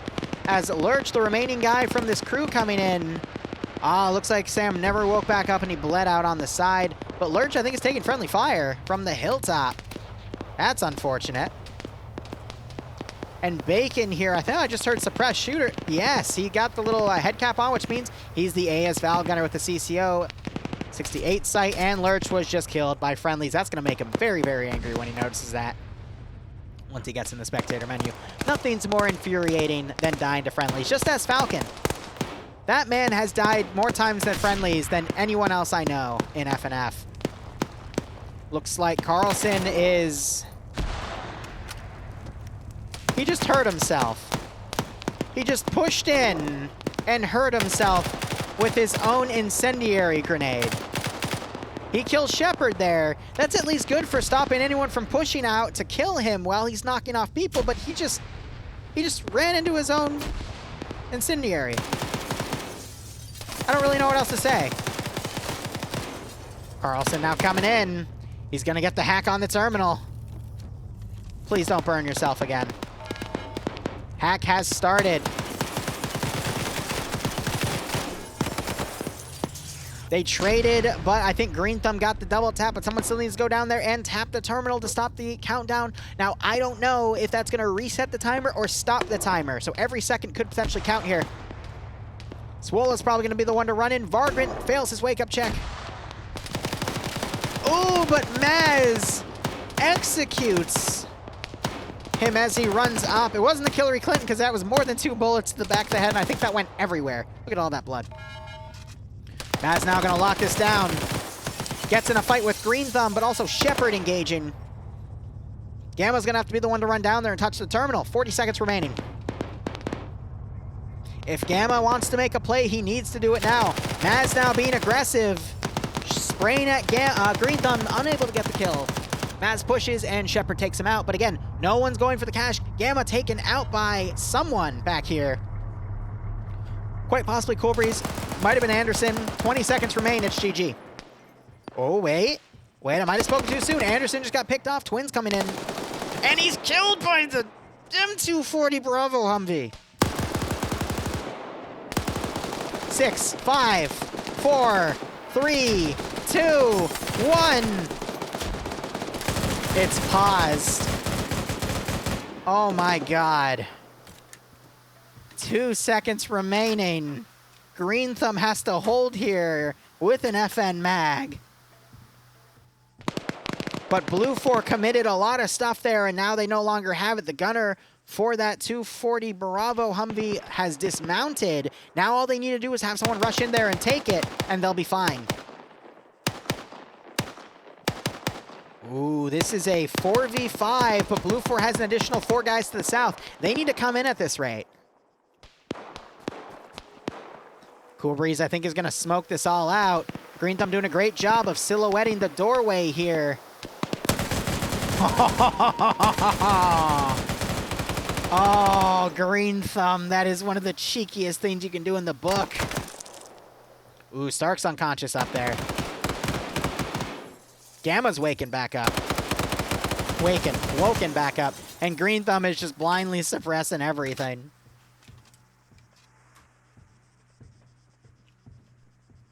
We need to see the Hilltop crew come down, and actually, as I say that, they're doing it. This is going to be another close scenario for the defenders, but I think the defenders are in a bit of a better situation. All they have to do is make sure Blue 4 does not touch the terminal. This is basically an Avengers movie. Arma Jesus, he's still alive. He's a really good player. He might be able to throw a dent in this. Throw a monkey wrench in this, cause a dent in the plan. I don't know what the term is, but it's the term you utilize when people use metaphors improperly. That's what I do all the time. I apologize for that. Banks takes a hail of gunfire. Arma Jesus aiming high for the head, but is unable to land the shot. T5 Pinto, meanwhile, firing from his position. Not sure if he got the kill he wanted. But we're down to 4 players on Green 4 and 7 on Blue 4. Still could be anyone's game. 9 minutes remaining. We're going to see this Hill team get in unless...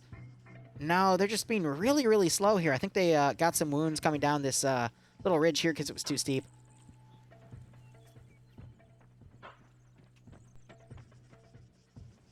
And they're continuing to flank around. They got time to burn, mind you, but... I mean, Green 4 could just piecemeal the remaining offensive forces here and then kill the others, but it's a tough call. As I was away, it looks like one of the Green 4 guys got shot. Now it's just 3. Banks trying to push. I think Arma Jesus is now coming around to try to beat him to it. Hopefully Green Thumb won't shoot him.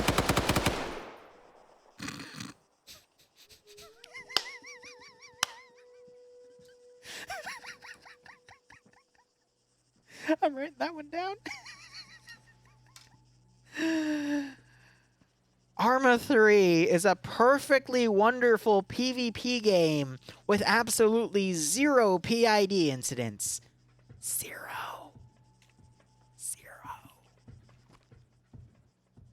Now Arma Jesus might be able to capitalize on this. Sprays onto Green Thumb, gets some shots. I will see some blood under here, but nothing definitive. Banks now just needs to shut that door again.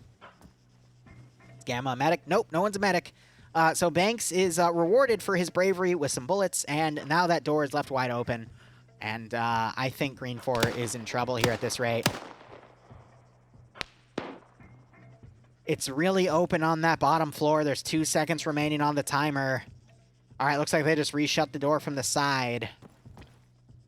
Gamma has the cover of a body here. Any second story action, though, any elevation, and he could be picked off. How much time is left? 7 minutes. 20 seconds. Blue 4 has the numbers, but Green 4 has the FN Mini-Me at close range. You know what would be useful? Do we have a demo specialist? Yeah, Lurch, just throw a satchel on the building. The number one thing that can counter 95% of the building's armor 3 is a satchel charge. Now, if it's the vanilla research building or the vanilla office building or a vanilla, like, skyscraper from Tanoa, you're shit out of luck because there goes Gamma. Lurch going for Green Thumb. But those things don't have explosive textures, so you can't blow them up. So if someone's camping up there, you're screwed. Especially the office building if they're camping the roof for like a sector defense, because they're just going to camp the damn ladder. Gamma back up. Takes multiple shots. He's crippled, and he quickly gets on the second story. He's going to have room to bandage. Okay, I was about to say, you better not have just fragged yourself. Ooh! Iander going heavy with the AT. Yanni being sprayed down. Korvac running up. Green Thumb goes for the suppression. Yanni pushing around. They just need to touch the terminal. They're going to get the terminal touch. Oh, I thought Yanni would have beaten it. Green Thumb caught in the reload. GG. Touch the terminal. Touch the terminal. What are you doing? Whiplash, touch it. Touch it. Touch it.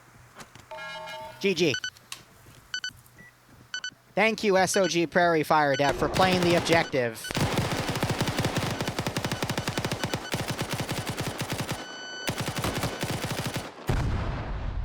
How did Whiplash not blow up? How did the building not blow up?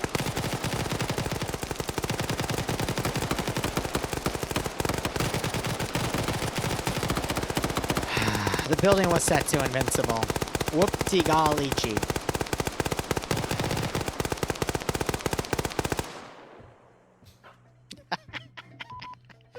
Why are these rounds so close today? Why have they been so close? Terrorists win? Yeah, something like that. I don't know. I don't get it. Moving on. Round 3.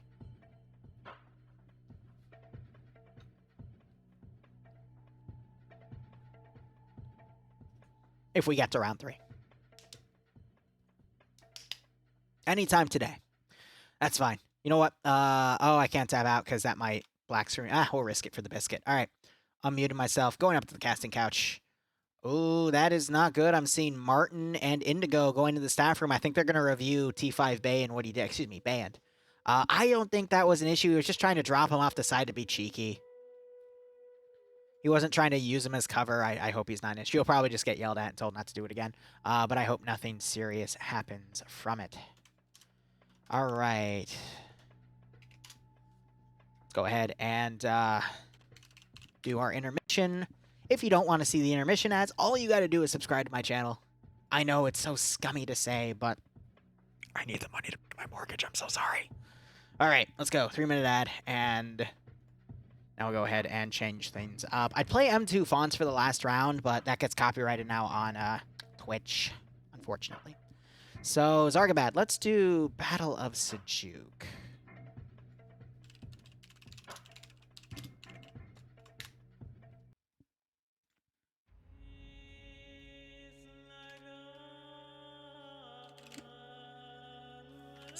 I always love once the Blue Moon I'll get comments saying, why are you playing so much Middle Eastern music? And I'm like, I'm not.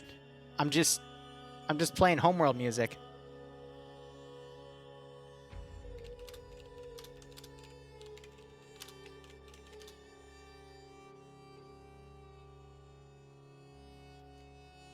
1 second.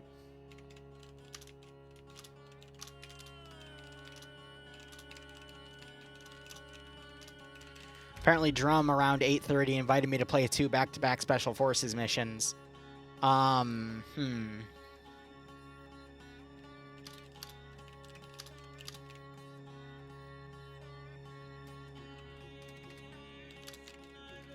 on.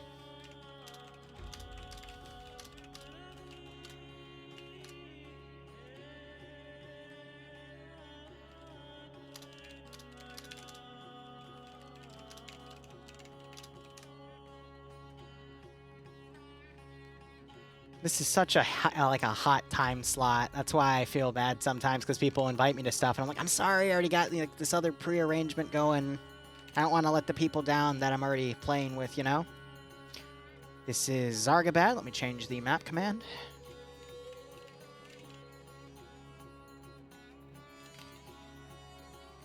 Alright, this is round 3. Where? Another ad sector. Green 4 is attacking Op 4 stations. Alright.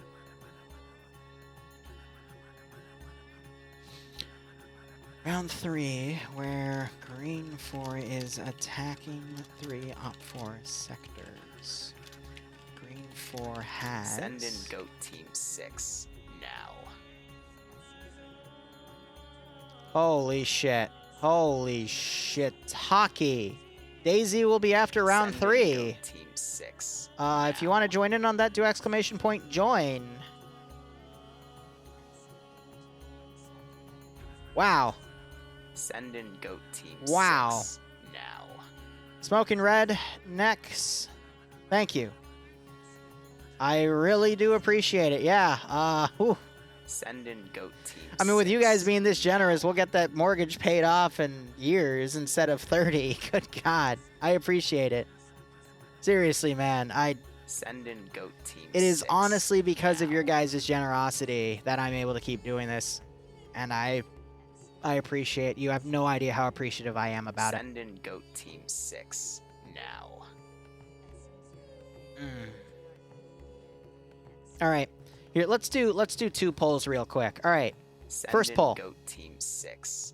All right, I don't want this to be made into a command. We'll just do it like this. If you want to see round 3 FNF, type FNF. If you want me to go jump into Drum's thing because he's Send doing in a Goat Special Team Forces mission 6 right now, type DURM. FNF for FNF, DURM if you want me to go join Drum's thing. Let's just see what chat wants.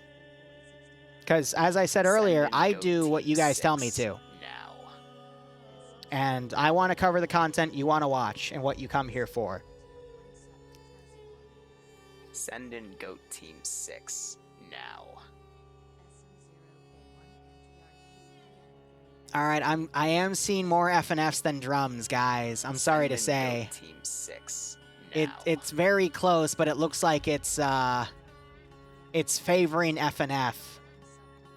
It's getting closer to 50% now. Send in Goat Team 6 now. Damn it, Don, are you on? Can you say something? Send in Goat Team 6 now. Don, can you run a quick poll, like a 2-minute poll, between FNF and Drum? Drum is Jester814, by the way. I work with his community, the 506th, every Wednesday, for their Secret Squirrel stuff, and he invited me to play something. So let's run a quick poll and see what you guys want to watch. It's looking like it's slightly more on FNF, but I want to see what the results are. So again, FNF, I covered the 3rd round of FNF. It's going to be a small-scale round. Let me quickly look at this. Send in Goat Team 6. It's going to be 82 players, which is still pretty big, actually. That's still pretty good. And then Drum is I go into the 506th and I play on the ground for a Special Forces mission. 6 now.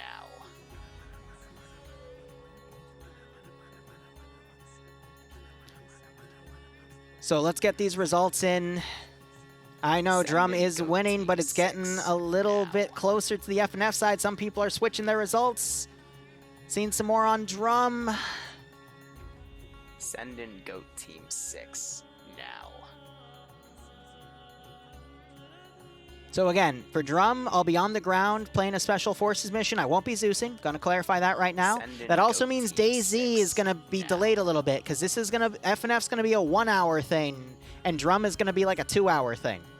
So that means we're probably going to do DayZ later, if not even tonight, because I don't know how long that mission's gonna take.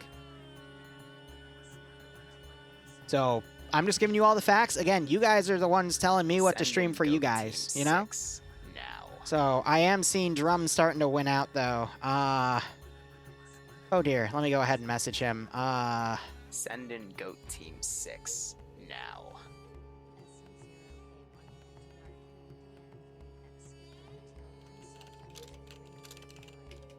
Send in Goat Team 6 now.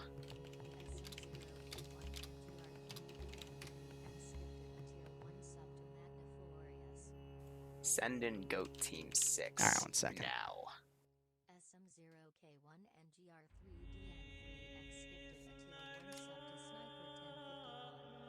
Send in Goat Team. All right, when the poll gets to the halfway point of it, I'm gonna rule. I mean, it's 6 across, but Send in Goat Team 6. I'm sorry, Senjai, but it's looking like a slight majority wants to do FNF. I mean, this is spontaneous. Now, here's the deal. Let me say some clarifications. If we still had 2 rounds of FNF to do, you can switch if you want. I think it should let you switch. If it doesn't, I do apologize. But Send in Goat Team 21 to 6 28. now.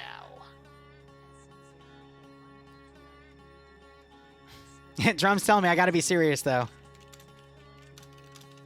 Send in Goat Team 6 now. 158 watching, 48 voted.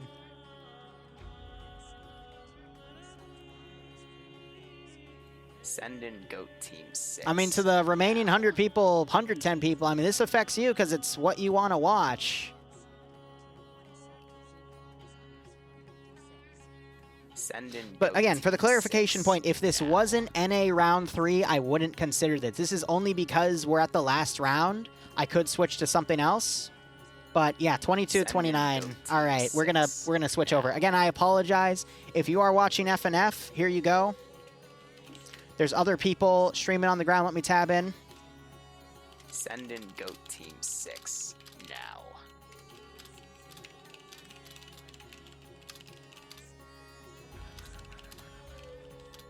Send in Goat Team 6 now.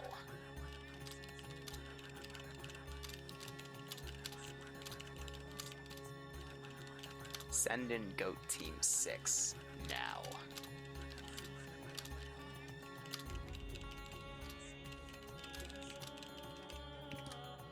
Send in Goat Team 6 now.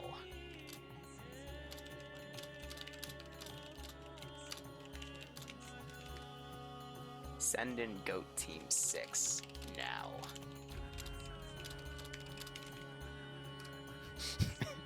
Yanni calling me a traitor. All right. Send in Goat Give Team me 1 6 second. now.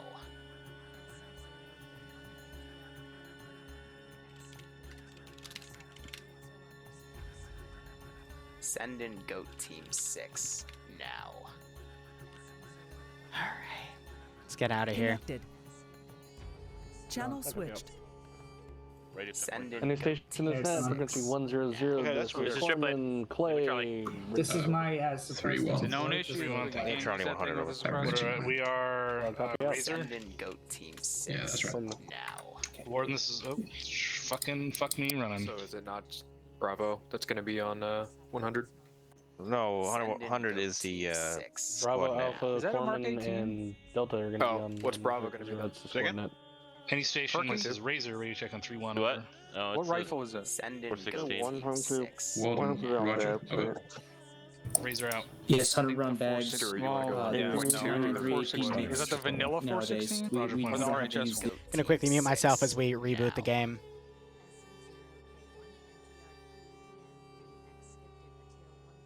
That's how elections go? Yeah, Send no, in I Goat mean, Team 6 you're not wrong. But here's the deal, guys. Oh, so let me, again, clarifying points. Again, I only did that poll because there's one last round in FNF, so Send that's why I in chose Goat that. Team 6 now. I stated earlier as well that I let you guys choose what we do. Sticking true to my word, I hate liars. Send in goat team And 6 what was the now. third point? I would play in either of those events. I don't mind playing with Milsim people. I don't mind playing with casual people. I don't mind watching PvP. I get my fill for everything. Send in goat So something team like this is 6 just extra now. gravy, you know? I'm gonna